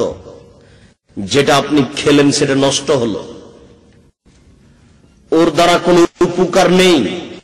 যেটা আপনি পড়বেন সেটা পুরাতন হলো, এটাও গেল। ওমাসে ওয়াজালিকা ফাযায়েবুল লিন্নাসে, এই ব্যতীত যেটা আছে সেটা মানুষ ভাগ করে নেবে, সেটা আপনার নয়। ওমাতা ফাক্তানা, একটা ছুটে গেছে। 3 নম্বর হচ্ছে আপনি যেটা দিলেন সেটা জমা থাকলো, আপনি যেটা দিলেন সেটা জমা থাকলো। আয়েশা রাদিয়াল্লাহু তাআলা আনহা একদিন রাসূলকে বলছেন যে আল্লাহ রাসূল, একটা ছাগল জবাই করেছিলাম, 10 ভাগ করে 9 ভাগ দিয়েছি, 1 ভাগ আছে। তো রাসূল বলছেন, আরে না না, 9 ভাগ আছে, 1 ভাগ দিয়েছ। না না, 9 ভাগ দিয়েছি, 1 ভাগ আছে। না না, 9 ভাগ আছে, 1 ভাগ দিয়েছ। কথাটা বুঝতে পারেননি? মানে যা দিয়েছ তা বাকি আছে, যা খেয়েছ তা নষ্ট হয়েছে। মানুষ বলে আমার সম্পদ, আমার সম্পদ, অথচ মানুষের সম্পদ 3 ভাগে বিভক্ত। যা খেলো তা নষ্ট হলে 1, যা পড়লো তা পুরাতন হলে 2, ও মা তা ফাঁকতা না, যা দিল তা জমা হলে 3। এছাড়া যা থাকবে তা মানুষে ভাগ করে নিবে। আপনি আপনার বাপের খুব বুদ্ধিমান সচেতন ছেলে, এবং আপনি আপনার বাপের খুব ভদ্র নম্র ছেলে। আপনার বাপের বাড়িতে আপনি ঢাকা শহরে বসবাস করছেন, আপনার বাপ ইন্তেকাল করেছে। আপনি বলুন, আপনার পিতার জন্য আপনি কয়বার দোয়া পড়েন? আর আপনার ছেলে জেনারেল শিক্ষিত হয়ে লন্ডনে গেছে, গিয়ে ভেবেছে যে মরণ ভিন্ন জিনিস, মরণ কিছুই নয়। বলুন তো, আপনার ছেলে আপনার জন্য কি করতে পারে? আপনি এত ভদ্র নম্র হওয়ার পরে পিতার জন্য তেমন কিছু বলতে পারছেন না। কয়বার বলেন আপনি? আমি তো মনে করছি আপনার উচিত প্রত্যেক নামাজের সালাম ফিরার পূর্বে আপনি বলবেন, রব্বির হামহুমা কামা রব্বায়ানি সাগীরা রব্বিগফিরলি ওয়া লিওয়ালিদাইয়া ওয়া লিমান দাখালা বাইতি মুমিনান রব্বানা গফিরলি ওয়া লিওয়ালিদাইয়া ওয়া লিল মুমিনিনা ইয়াওমা ইয়াকুমুল হিসাব আল্লাহুম্মা গফিরলি আবি ওয়ারফা দারজাতাহু ফিল মাহদিয়িন ওয়াবসাল্লাহু ফি কবরিহি ওয়া নাব্বিরলাহু ফিহি। তাহলে আপনার পিতা আপনাকে রেখে যাওয়াতে সার্থক। রাসূল সাল্লাল্লাহু আলাইহি ওয়াসাল্লাম বলেন, এজা মাতাল ইনসান ইনকাতা আমালুহু ইল্লা মিন সালাসাতিন ইল্লা মিন সাদকাতিন জারিয়াতিন। মানুষ মারা গেলে তার 3টা কাজ চালু থাকে। একটা হলো সাদকা জারিয়া। আমরা সবাই জানি সাদকা জারিয়া বলতে আমরা স্থায়ী দান বুঝি, এটাই ঠিক। সাদকা জারিয়া বলতে কিছু জমি মাদ্রাসায় দিয়েছি, একটা ঘর তৈরি করে দিয়েছি, একটা মসজিদ নির্মাণ করে দিয়েছি, একটা বই পুস্তক দ্বীনি মাদ্রাসাতে কিনে দিয়েছি। সমস্ত পাপের সমপরিমাণ পাপ কাবিলের হবে। কেন বলেন তো? হত্যা প্রথা কাবিল প্রথম চালু করেছে। যদি তাই হয়, তাহলে আপনি বাড়িতে যে ডিশটা টিভিতে রেখেছেন, এই যে ডিশ লাইনে আপনার ছেলে মেয়েরা পাপ করছে, এই পাপের সমপরিমাণ পাপ কার হবে? বুঝে, নিজে বুঝে আর একজনের উপরে চাপিয়ে দিয়েন না। শুনুন, বুঝতে ভুল করিয়েন না, পাপ হবে নিশ্চিত। আপনার উপার্জিত পাপ, ছেলে আপনার, শুধু তাই নয়, এই ছেলে আপনার অধীনে থেকে যা পাপ করছে সমস্ত পাপের জবাব দিতে হবে আপনাকে। বলছিলাম, সম্মানিত দ্বীনি ভাই বোন, রাসূল সাল্লাল্লাহু আলাইহি সাল্লামের কথাকে মূল্যায়ন করুন। মানুষ মারা গেলে 3টা নেকি চালু থাকে। তার একটা নেকি হচ্ছে সাদকা জারিয়া, 2 নম্বর নেকি হচ্ছে ওলাদুন সলেহ। এই কথাটা বলতে যাচ্ছিলাম। আপনার একটা ভালো ছেলে, ওলাদে সলেহ, সৎ ছেলে, ভালো ছেলে।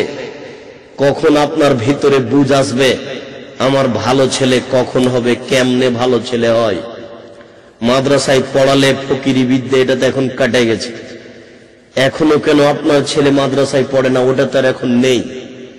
এই বিদ্যাটার নাম এ কারণে পড়েছে যে 1759 সালে লর্ড ওয়ারেন হেস্টিং কলিকাতায় 100 টাকা দিয়ে একটা ঘর ভাড়া নিয়ে আলিয়া মাদ্রাসা চালু করে। 1780 সালে এটা আলিয়া মাদ্রাসা নামে রূপ লাভ করে।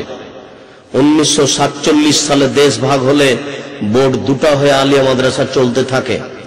ওই সময়তে আপনার মতো ধর্মভীরু লোকেরা ভেবেছিল, বুঝলাম না, খ্রিস্টান হচ্ছে কোরআন হাদিস বিরোধী মানুষ, তারা মাদ্রাসা চালু করবে মানে? তারা তো মাদ্রাসা রাখতে পারে না, অবশ্যই খারাপ উদ্দেশ্য আছে। মাদ্রাসা তারা করবে কেন?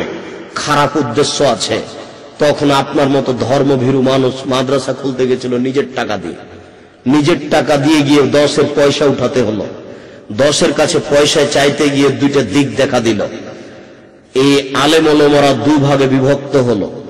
এক শ্রেণীর আলেম পয়সা উঠিয়ে খেয়ে নিল, আর এক শ্রেণীর আলেম পয়সা উঠিয়ে কাজে লাগালো। তো কয়দিন পরে খেয়ে নেওয়া কাজটা আপনি বুঝতে পারলেন, তখন আপনি তার উপরে অনীহা করলেন। অনীহা করে বলছে টাকা চেয়ে নিয়েছে, টাকাটাকে খেয়ে ফেলে, না এরা ভালো নয়। এইভাবে ধীরে ধীরে আপনার একটা অনীহা চলে আসলো। এই 30 থেকে 40 বছরের মধ্যে এমন ভাবে অনীহা আসলো যে বিদ্যা একটা ভিক্ষে বৃত্তি বিদ্যা অনীহার বিদ্যা রূপ লাভ করলো। অথচ এই বিদ্যা ভিক্ষে বৃত্তি বিদ্যা নয়, কোনদিনই নয়, আজও নয়। আমরা আপনার ছেলের চেয়ে বেশি সম্মান লাভ করে দেশে বসবাস করি। নইলে আপনি সমতা দিয়ে দেখতে পারেন, আমরা প্রায় অনেকেই, আপনার ছেলে কোটি টাকা ইনকাম করলেই আমাদের পথঘাট তার চেয়ে অনেক বেশি ভালো। কাজেই এ বিদ্যা ভিক্ষে বৃত্তি বিদ্যা নয়, এ কথাই ঠিক। আমি আপনাকে আবারও অনুরোধ করে যাচ্ছি, মানুষ মারা গেলে 3টা কাজ চালু থাকে। তার একটা হচ্ছে সাদকা জারিয়া,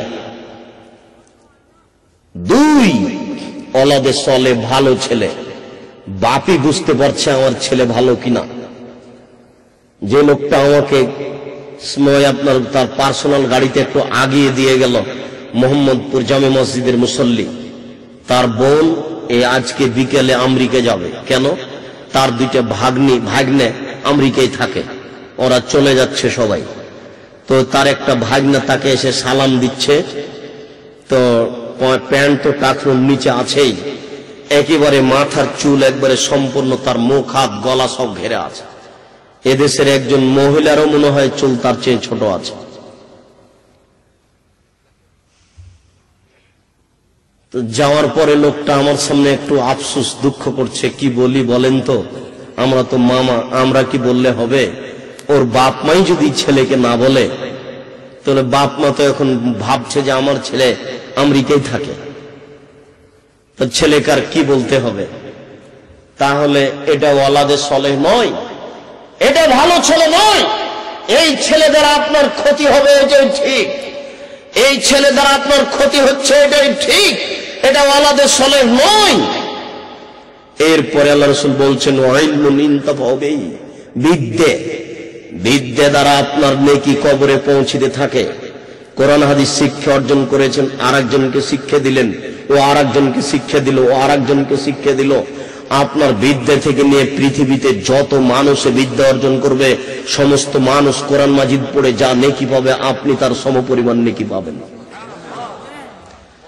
আপনাকে আমি কি দিয়ে বুঝাই বিদ্যার কত নেকি আছে? আপনি এখন বিদ্যা ভাগ করে নেন। আপনার ছেলে যে বিদ্যা অর্জন করছে, সেই বিদ্যার বা আপনার ছাত্র যে বিদ্যা অর্জন করছে, সেই বিদ্যার নেকি আপনি পাবেন কিনা আপনি নিজেকে বিবেচনা করে দেখুন। রাসূল সাল্লাল্লাহু আলাইহি সাল্লাম বলেন, মান তাআল্লামাল ইলমা লিগাইরিদ দ্বীন ফালিয়াতাওয়া মাকাদাহু মিনান নার। কেউ যদি বিদ্যা অর্জন করে দিন ছাড়াই, তাহলে এই বিদ্যার জন্য তার পরকাল হবে থাকার জায়গা জাহান্নাম। দুনিয়াবী বিদ্যা জরুরি কারণে শিখতে পারেন। কোরআন হাদিসের বিদ্যা শিক্ষা অর্জন করা ফরজ। আমার দুনিয়াতে কিছু করতে হবে, বেঁচে থাকতে হবে, এই জন্য দুনিয়াবী বিদ্যা অর্জন করা নফল, ওটা হলো ফরজ, আর এটা হলো প্রয়োজন। আমাকে কিছু শিক্ষা অর্জন করার প্রয়োজন আছে, এই জন্য শিখতে এসেছি। আসলে কোরআন হাদিসের বিদ্যা অর্জন করতে হবে প্রত্যেকটা ছেলেকে, এটা হচ্ছে জরুরি, এটা ফরজ। সম্মানিত দ্বীনী ভাই বোন শুনুন, রাসূল সাল্লাল্লাহু আলাইহি সাল্লাম বলেন,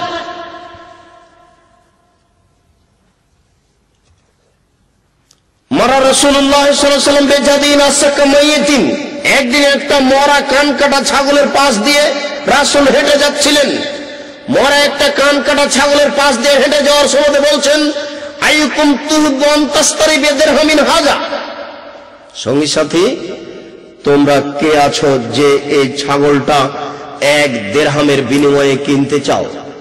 তোমরা 1 টাকা দিয়ে মরা কান কাটা ছাগলটা কিনতে রাজি আছো কি? সাহাবীগণ বলছেন কুল্লুনা লা নুহিব্বু আন নাশতারি বিসামানিন হাজা। 1 টাকা দিয়ে কেন বলছেন? এই মরা কান কাটা ছাগলটা কিছু পয়সা দিয়ে আমরা কিনতে রাজি নই, ওটা কিনবো কেন? কত কি লাভ? তা আল্লাহ রাসূল বলছেন আদ-দুনিয়া আহওয়ানু আলাল্লাহি মিন হাযা আলাইকুম। মনে রাখো, এই গোটা পৃথিবীর মূল্য আল্লাহর কাছে এর চেয়ে অনেক কম। এই ছাগলটা তোমাদের কাছে যত মূল্যায়ন রাখে, ছাগলটা তোমাদের কাছে যত দামি, সারা পৃথিবীর দাম আল্লাহর কাছে তার চেয়ে অনেক অনেক কম। কেন আপনি মরণকে স্মরণ করেন না? কেন আপনার দুনিয়ার উপরে এত খেয়াল হলো? কেন আপনি মরণকে ভুলে গিয়ে দুনিয়ার পিছনে লেগে গেলেন?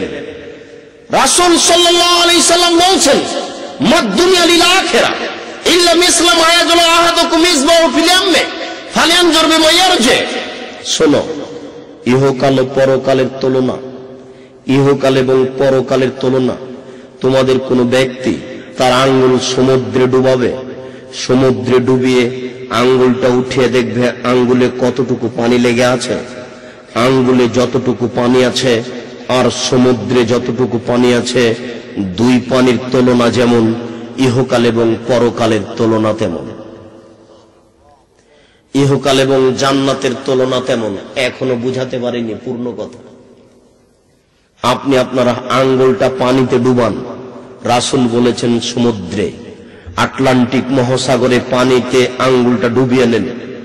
এবার আঙ্গুলে একটু পানি তো আছে, 1 ফোঁটা, অর্ধ ফোঁটা, সোয়া ফোঁটা, 4 ভাগের 1 ভাগ একটু তো আঙ্গুলে আছে।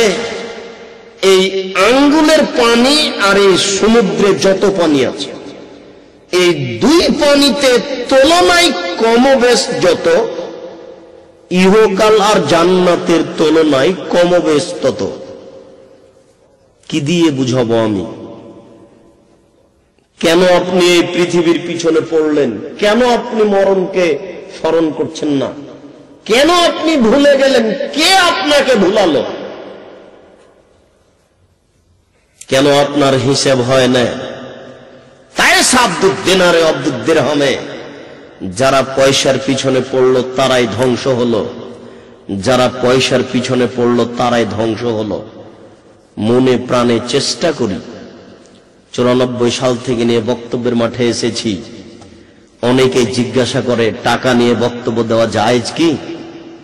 বক্তব্য দিয়ে টাকা নেওয়া যায় কি? প্রাণপণে চেষ্টা করি যে আপনার কাছে পাথেও না চাওয়া, আপনার কাছে টাকা চেয়ে না নেওয়া। যদিচ একই মাঠে বক্তব্য দিচ্ছি, আহলে হাদিসের মাঠে, আহলে হাদিসই আমাকে ডেকে নিয়ে গেছে আপনারাই। ওই হানাফি ভদ্রলোককে আপনি 500 টাকার নোট গুনে দিলেন 10,000, আপনি আমাকে 1000 টাকা দিয়েছেন। আমি তো বলা প্রয়োজন মনে করিনি। ও বলেছে মিথ্যা কথা আর আমি বলেছি হক কথা। 94 সাল থেকে এই মাঠে আছি। 94 সাল থেকে নিয়ে এখন পর্যন্ত কেউ যদি একদিন প্রমাণ দিয়ে দিতে পারে যে আব্দুর রাজ্জাক সাহেব আমাদের কাছে বক্তব্যের জন্য পাথেও চেয়েছিল, এটা প্রমাণ হয়ে গেলে আমি জাতির সামনে কোনোদিন বক্তব্য নিয়ে যাব না।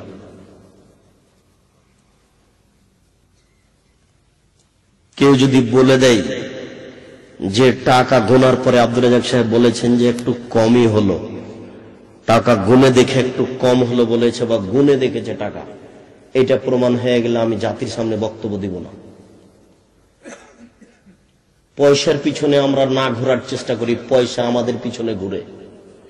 আপনাদের কাছে আমরা দুয়ার দাবি রাখি, ইমানের দাবি রাখি। আল্লাহ আমাদের দিন প্রচারের ক্ষেত্রে একটু বড় করুক, এটা আমরা চাচ্ছি। কেননা অফিস তাদের হাতে, কোর্ট কাচারি তাদের হাতে, মিডিয়া তাদের হাতে, শিক্ষা প্রতিষ্ঠান তাদের হাতে, সবকিছুই তাদের হাতে। 2 খান ফতোয়া দিলে 1.5 খান ভুল হয়, তবু মিডিয়া তাদের হাতে। আর যারা 2-1 জন গেছে তারাও শরীয়ত বুঝে না। টিভি চ্যানেলে বলছে, মাইকে শুনছি, বসে আছি, বলছে যে মোচের পানি হারাম। আচ্ছা, কোন হাদিসে আছে যে মোচের পানি হারাম?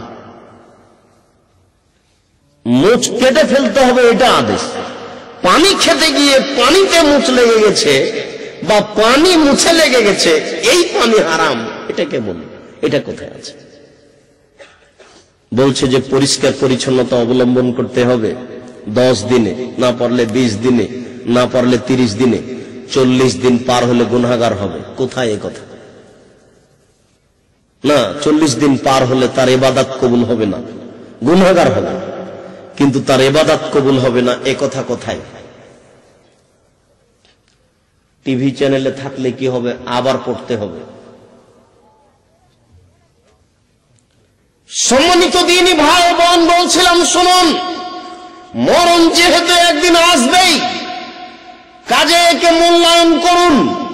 রাসূল সাল্লাল্লাহু আলাইহি সাল্লাম বলেন, বসাতাত আলাইকুম দুনিয়া কামা বসাতাত মান কানা ক্বাবলাকুম। আমার উম্মত গরিব হয়ে যাবে এই ভয় আমি করি না, আমার উম্মত দরিদ্র হয়ে যাবে এই ভয় আমি করি না।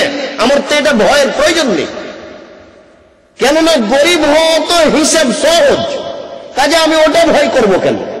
আমি যেটা ভয় করছি যে আমার উম্মতের উপরে পৃথিবী এভাবে তুলে ধরা হবে। কত খাবা, কত টাকা পৃথিবীতে, উপার্জনের পথ কত। কে বলেছিল মোবাইল ফাংশনে এত টাকা ইনকাম হয়? 2 টাকা মিনিট একটা মোবাইল চলে।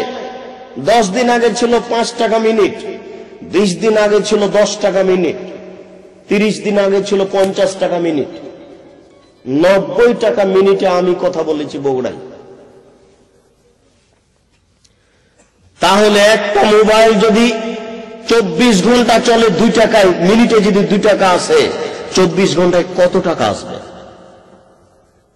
কত টাকা উপার্জনের পথ।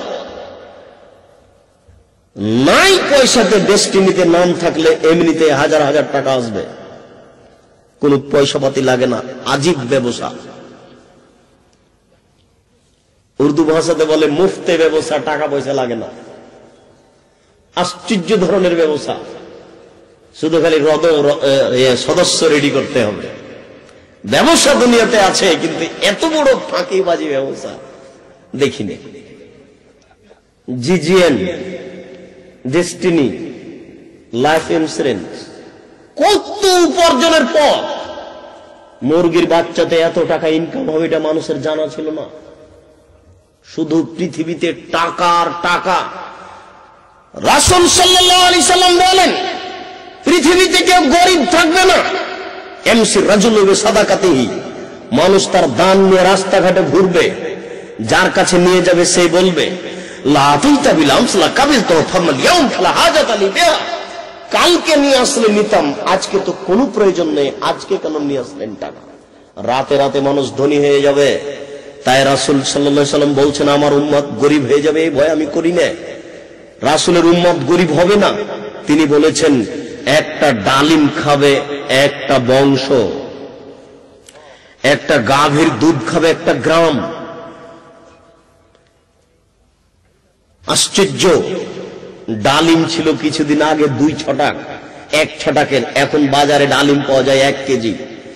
15 বছরের ব্যবধানে যদি ডালিম 2 ছটাক থেকে 1 কেজি হয়, তাহলে 50 বছরের ব্যবধানে ডালিম কত বড় হবে? 15 বছর আগে বাজারে গাভীর দুধ হতো 1 কেজি থেকে 3 কেজি, এখন গাভীর দুধ হয় 3 কেজি থেকে 40 কেজি। 15 বছরের ব্যবধানে যদি দুধ 40 কেজি হয়, তাহলে 100 বছর পরে একটা গাভীর দুধ কত হবে তা এখন কেউ হিসাব দিতে পারবে না। জমিতে গড়ান ধান হতো 4 মণ বিঘে, অনেক জায়গাতে এখন জমিতে ধান হয় 50 মণ বিঘে। রাসূল সাল্লাল্লাহু আলাইহি সাল্লাম বলছেন যে বসাতাত আলাইকুমুদ দুনিয়া কামা বসাতাত মান কানা ক্বাবলাকুম। পৃথিবীতে উপার্জনের পথ তুলে ধরা হবে, না কত খাওয়া। কে বলেছিল সকালে 1 কাঠা জমি কিনলে বিকালে 1 লক্ষ টাকা লাভ হয়, কিনার সাথে সাথে বিক্রি করলে ডবল লাভ। টাকাই টাকা পৃথিবীতে। শুধু পয়সা আর পয়সা। এই জন্য আল্লাহ রাসূল বলছেন আমার উম্মত গরিব হয়ে যাবে এই ভয় আমি করি না। আমার ভয় হচ্ছে এটাই যে পৃথিবী এভাবে তুলে ধরা হবে, পৃথিবীর পিছনে সবাই লেগে পড়বে উপার্জনের জন্য, এই পৃথিবী তাদেরকে ধ্বংস করে দেবে, এটা আমার ভয়। আর দুনিয়া হুলওয়াতুন খাজরা, পৃথিবী হচ্ছে মিঠা বস্তু, সবাই উপার্জন করতে চায়, কেউ পিছে হটতে চায় না। আপনি জিজ্ঞাসা করে দেখুন কয়জন বিবেচনা করে যে এই উপার্জন অবৈধ, কয়জন চিন্তা করে যে এই উপার্জন অবৈধ, কয়জন হিসাব করে যে এই চাকরি টাকা দিয়ে নেওয়া যাবে না। বউকে মানুষ চাকরি দেওয়ার জন্য হন্যে হয়ে লেগে পড়েছে, বউকে চাকরি দিতে হবে, নিজেও চাকরি করবে, দুইজন মিলে চাকরি করলে পয়সা বেশি ইনকাম হবে। মধ্যখানে একটা কথা আপনাকে বলে যায় যেটা এর আগে মনে পড়েছিল, ছুটে গেছিল, সেটা হচ্ছে আল্লাহ রাসূল বলছেন ইন্নার রিজকা ইয়াতলুবুন নাস কামা ইয়াতলুবুল আজাল। মানুষের রুজি মানুষকে খুঁজে ওইভাবে যেভাবে তাকে মরণ খুঁজে। বুঝতে পারেননি এখনো? মানুষের মরণ মানুষকে খুঁজে। তাই তো আল্লাহ বলেছেন উঁচু থেকে উঁচুতে গিয়ে নিরাপদ ঘরে আশ্রয় নিলেও মরণ তোমাকে ধরবে। তাহলে মরণ মানুষকে খুঁজে, মরণ যেভাবে মানুষকে খুঁজে রুজিও মানুষকে সেইভাবেই খুঁজে। আপনার ভাগ্যে যে রুজি লেখা আছে সেটা আপনি উপার্জন করবেন, কাজে অত দুশ্চিন্তা ভোগ করিয়েন না। ভাগ্যে যদি গরিব লেখা থাকে হওয়া, তাহলে স্বামী স্ত্রী মিলে 1 লক্ষ টাকা ইনকাম করলেও ধনী হতে পারবেন না। ভাগ্যে যদি লেখা থাকে ধনী হওয়া, তাহলে চিন্তা ভাবনা ছাড়াই আপনি ধনী হয়ে যাবেন, কোনো চিন্তার প্রয়োজন নেই। শুনুন রাসূল সাল্লাল্লাহু আলাইহি ওয়াসাল্লামের কথাটা মূল্যায়ন করুন। দেখুন একটা লোকের মরণ চলে এসেছে, কিছু খায় না, একেবারে কিছু খায় না, তরল একটু ফলের রস খায়, মাস বেঁচে আছে। বলেন তো কেন? তার রুজি শেষ হয়ে গেছে কিন্তু হায়াত শেষ হয়নি। কথাটা বুঝতে পারেননি? বেঁচে আছে খায় না কেন? বেঁচে আছে খায় না কেন? হায়াত আছে কিন্তু রুজি নেই। যতক্ষণ পর্যন্ত হায়াত আছে ও মরবে না। এরপরে শোনেন, একটা লোক মরার সময় বেশি বেশি খাচ্ছে, এখনই ছেলে মেয়ে খাইয়ে গেল, আপনি যাওয়ার সাথে সাথে বলবে আমার ছেলে আমাকে খেতে দেয় না। আপনি কিছুদিন আবার খাবে। কেন মরণের সময় এত খাচ্ছে? হায়াত শেষ হয়ে গেছে, রুজি বাকি আছে।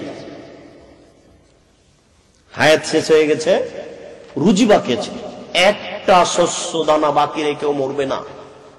একটা শস্য দানা তার তাকদিরে যেটা আছে লেখা বাকি রেখে মরবে না। সম্মানিত দ্বীনি ভাই বোনেরা, বলছিলাম রাসূল সাল্লাল্লাহু আলাইহি সাল্লাম বলছেন আর দুনিয়া দারুন মাল্লা দারালাহু ওয়া মালুন মাল্লা মালালাহু। পৃথিবী হচ্ছে ওই মানুষের জন্য সম্পদ যার পরকালে কোনো সম্পদ নেই। পৃথিবী হচ্ছে ওই মানুষের জন্য থাকার জায়গা যার পরকালে কোনো থাকার জায়গা নেই। শুনুন রাসূল সাল্লাল্লাহু আলাইহি সাল্লাম বলছেন হুজবাতিন নার বিশাহওয়া হুজবাতিল জান্নাত বিল মাকারে। রাসূল সাল্লাল্লাহু আলাইহি সাল্লাম বলেন যে দুনিয়া হচ্ছে মুমিনের জন্য কারাগার, আর কাফেরের জন্য এটা একটা জান্নাত, থাকার জায়গা। দুনিয়াকে ভালোবাসিয়েন না, পৃথিবী আপনাকে ফাঁকি দিবে। আপনি মরণকে স্মরণ করুন, পৃথিবীকে ত্যাগ করুন। আপনি মরণকে স্মরণ করুন, পৃথিবীকে ত্যাগ করুন। আব্দুল্লাহ ইবনে উমর বলছেন প্রত্যেকটা মানুষকে বলে গেলেন, আব্দুল্লাহ ইবনে উমর বলছেন প্রত্যেকটা মানুষকে বলে গেলেন এজা আসবাহাতা ফালা তামতাজিরিল মাসা। তোমার সকাল হয়ে গেলে বিকেল পর্যন্ত বেঁচে থাকবো এ আশা করিও না। ওয়াইজা আমসাইতা ফালা তামতাজিরিস সাবাহা। সন্ধে হয়ে গেলে সকাল পর্যন্ত বেঁচে থাকবো এ আশা করিও না। বুখারী মুসলিমের হাদিস। অতএব মরণকে স্মরণ করাতে গিয়ে আমি আপনাদের বলে যাচ্ছি, আল্লাহ আপনাদের তৌফিক দান করুক, আল্লাহুম্মা আমিন, যে পৃথিবীতে যেহেতু চিরদিন বাঁচব না, কাজেই সকাল হয়েছে সন্ধ্যা পর্যন্ত বেঁচে থাকার আশা করব না। মরণ ঘটে যেতে পারে, যার জন্য প্রস্তুত হয়ে যাই। মরণ ঘটে যেতে পারে, যার জন্য প্রস্তুত হয়ে যাই। এখনকার মতো এই মুহূর্তের জন্য প্রস্তুতি নিয়ে বলুন, আস্তাগফিরুল্লাহ ওয়া আতুবু ইলাইহি, আস্তাগফিরুল্লাহ ওয়া আতুবু ইলাইহি, আস্তাগফিরুল্লাহ ওয়া আতুবু ইলাইহি, আস্তাগফিরুল্লাহাল্লাযী লা ইলাহা ইল্লা হুয়াল হাইয়ুল কাইয়্যুম ওয়া আতুবু ইলাইহি। রাসূল সাল্লাল্লাহু আলাইহি সাল্লাম হঠাৎ মরণ থেকে পরিত্রাণ চাইতেন, সাপে দংশনের মরণ থেকে পরিত্রাণ চাইতেন। হঠাৎ মরণ হলে কিছু বলার থাকে না, হঠাৎ মরণ থেকে পরিত্রাণ চাওয়া ভালো, মরণের সময়তে কিছু বলার সুযোগ থাকা ভালো, তাসবিহ তাহলিল জিকির আজকার করতে পারার সুযোগ থাকা ভালো। অচল অথর্ব অবস্থায় মরণ থেকে পরিত্রাণ চাইতে হবে। রাসূল পরিত্রাণ চাইতেন, এ ব্যাপারে আপনি প্রস্তুতি গ্রহণ করুন। সংক্ষিপ্ত বিবরণ, মহান আল্লাহ বলেন, ওমাইয়াত্তাকিল্লাহ ইয়াজআল লাহু মাখরাজা, কেউ যদি পরহেজগারিতা অবলম্বন করতে চায়, আল্লাহ তার বেঁচে থাকার পথ বের করে দিবেন, কোনো সমস্যা নেই। পরহেজগারিতা অবলম্বন করতে চান, আল্লাহ পথঘাট বের করে দিবেন। মহান আল্লাহ বলেন, ওমাইয়াত্তাকিল্লাহ ইয়াজআল লাহু মিন আমরিহি ইউসরা, কেউ যদি পরহেজগারিতা অবলম্বন করে, আল্লাহ তার আপনার সমস্ত কাজকে সহজ করে দিবেন। একটু পথ অবলম্বন করার চেষ্টা করুন। ওয়ারযুকুহু মিন হাইসু লা ইয়াহতাসিব, পরহেজগারিতা অবলম্বন করুন, আল্লাহ আপনাকে রুজি দিবে, আপনি বুঝতে পারবেন না কিভাবে কোথা থেকে রুজি চলে আসলো। মহান আল্লাহ বলেন, ওমাইয়াত্তাকিল্লাহ, কেউ যদি পরহেজগারিতা অবলম্বন করে, তাহলে আল্লাহ তাআলা তার পাপকে মিটিয়ে দিবেন, আল্লাহ তাআলা তাকে বড় প্রতিদান দিবেন। আল্লাহ তাআলা বলেন, তাযাওয়াদু ফাইন্না খায়রা যাদি আত-তাকওয়া, তোমরা পাথে উপার্জন করো, রাস্তা খরচ, সবচেয়ে উত্তম রাস্তা খরচ হচ্ছে পরহেজগারিতা। আপনি পরহেজগারিতা অবলম্বন করুন। মহান আল্লাহ বলেন, ইন্না লিল মুত্তাকিনা মাফাজা, যারা পরহেজগার তাদের জন্যই পরকাল রয়েছে সফলতা। শুনুন, রাসূল সাল্লাল্লাহু আলাইহি ওয়াসাল্লাম বলেন, আত-তাকওয়া হাহুনা, আত-তাকওয়া হাহুনা, আত-তাকওয়া হাহুনা, পরহেজগারিতা এখানে, পরহেজগারিতা এখানে, পরহেজগারিতা এখানে। ওয়া ইশরে বিয়াদিহি লা সাদরিহি, বারবার তিনি হাত দিয়ে বুকের দিকে ইশারা করে দেখাচ্ছিলেন। আপনার স্ত্রীকে জোর করে আপনি পরহেজগারিতার পথ দেখাতে পারবেন না। যেদিন আপনার স্ত্রী অন্তর থেকে মেনে নেবে যে না, এভাবে বাজারে যাওয়া ঠিক নয়, যেদিন আপনার স্ত্রী অন্তর থেকে মেনে নেবে, ছি ছি ছি ছি, আমি কেন তার সাথে কথা বলি মোবাইলে, সে তো আমার স্বামী নয়, না হতে পারে না, আমি তার সাথে কথা বলতে পারি না।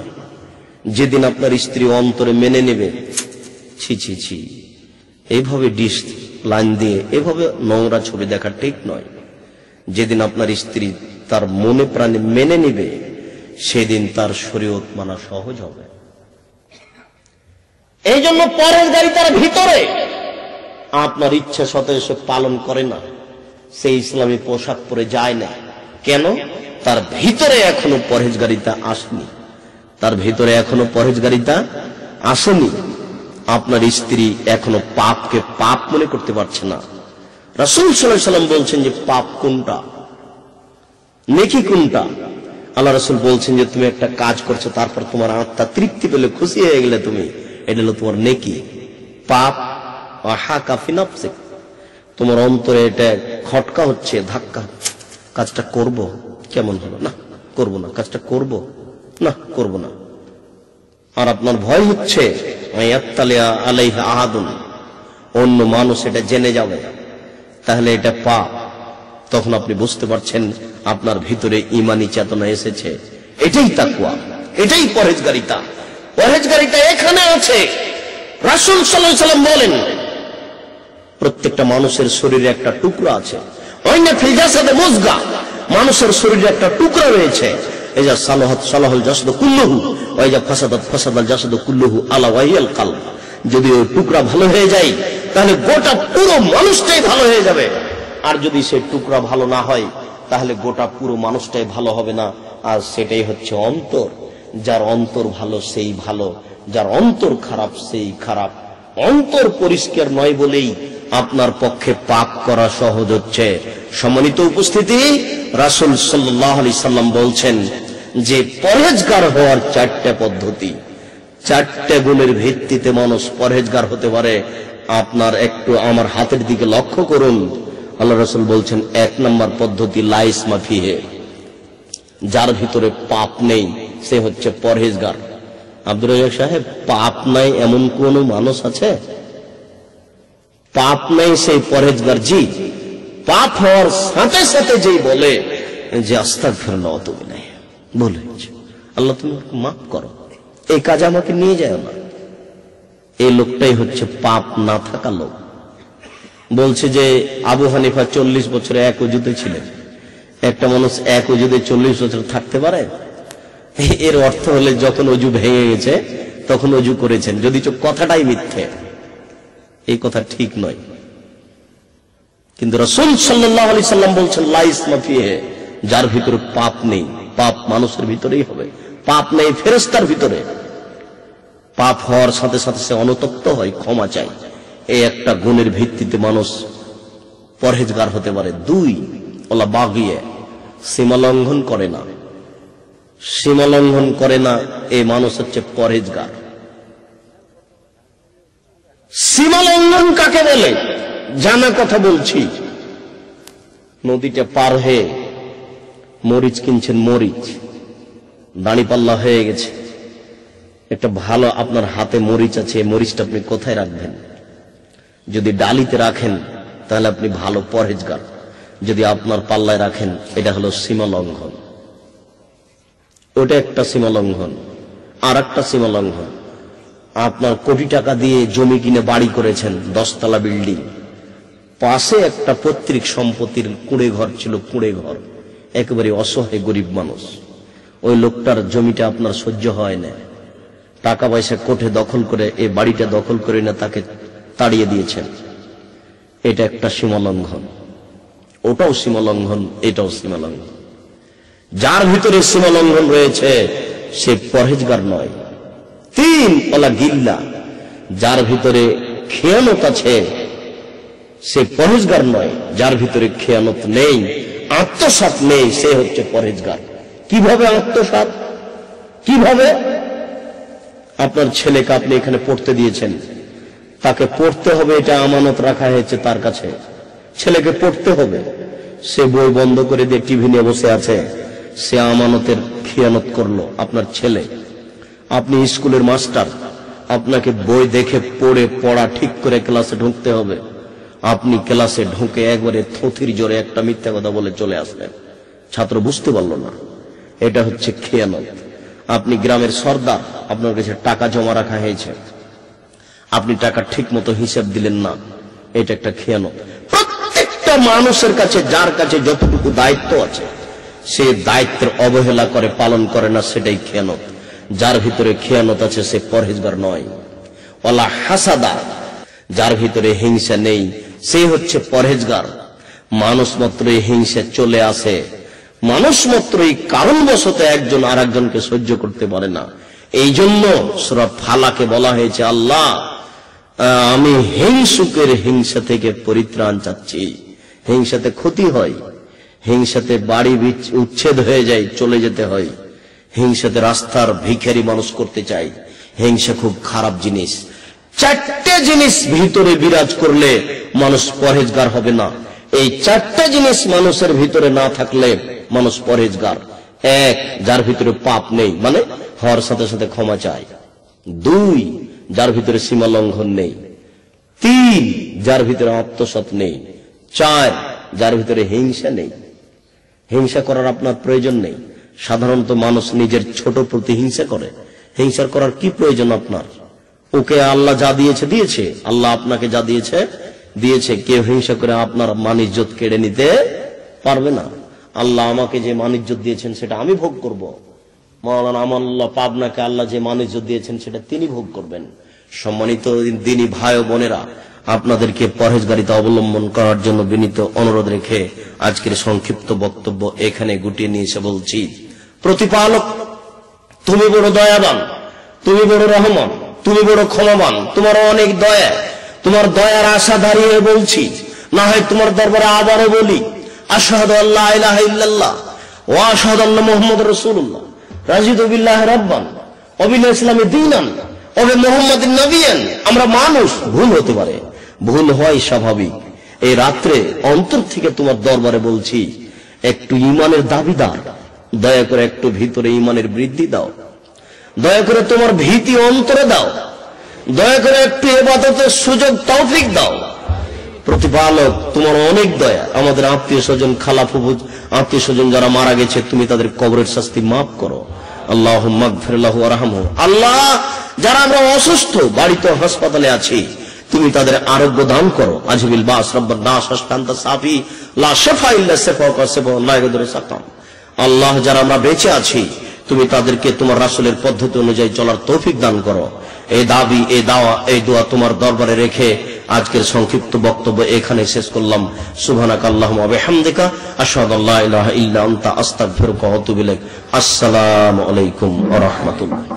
আসসালামু আলাইকুম ওয়া রাহমাতুল্লাহি ওয়া বারাকাতুহু।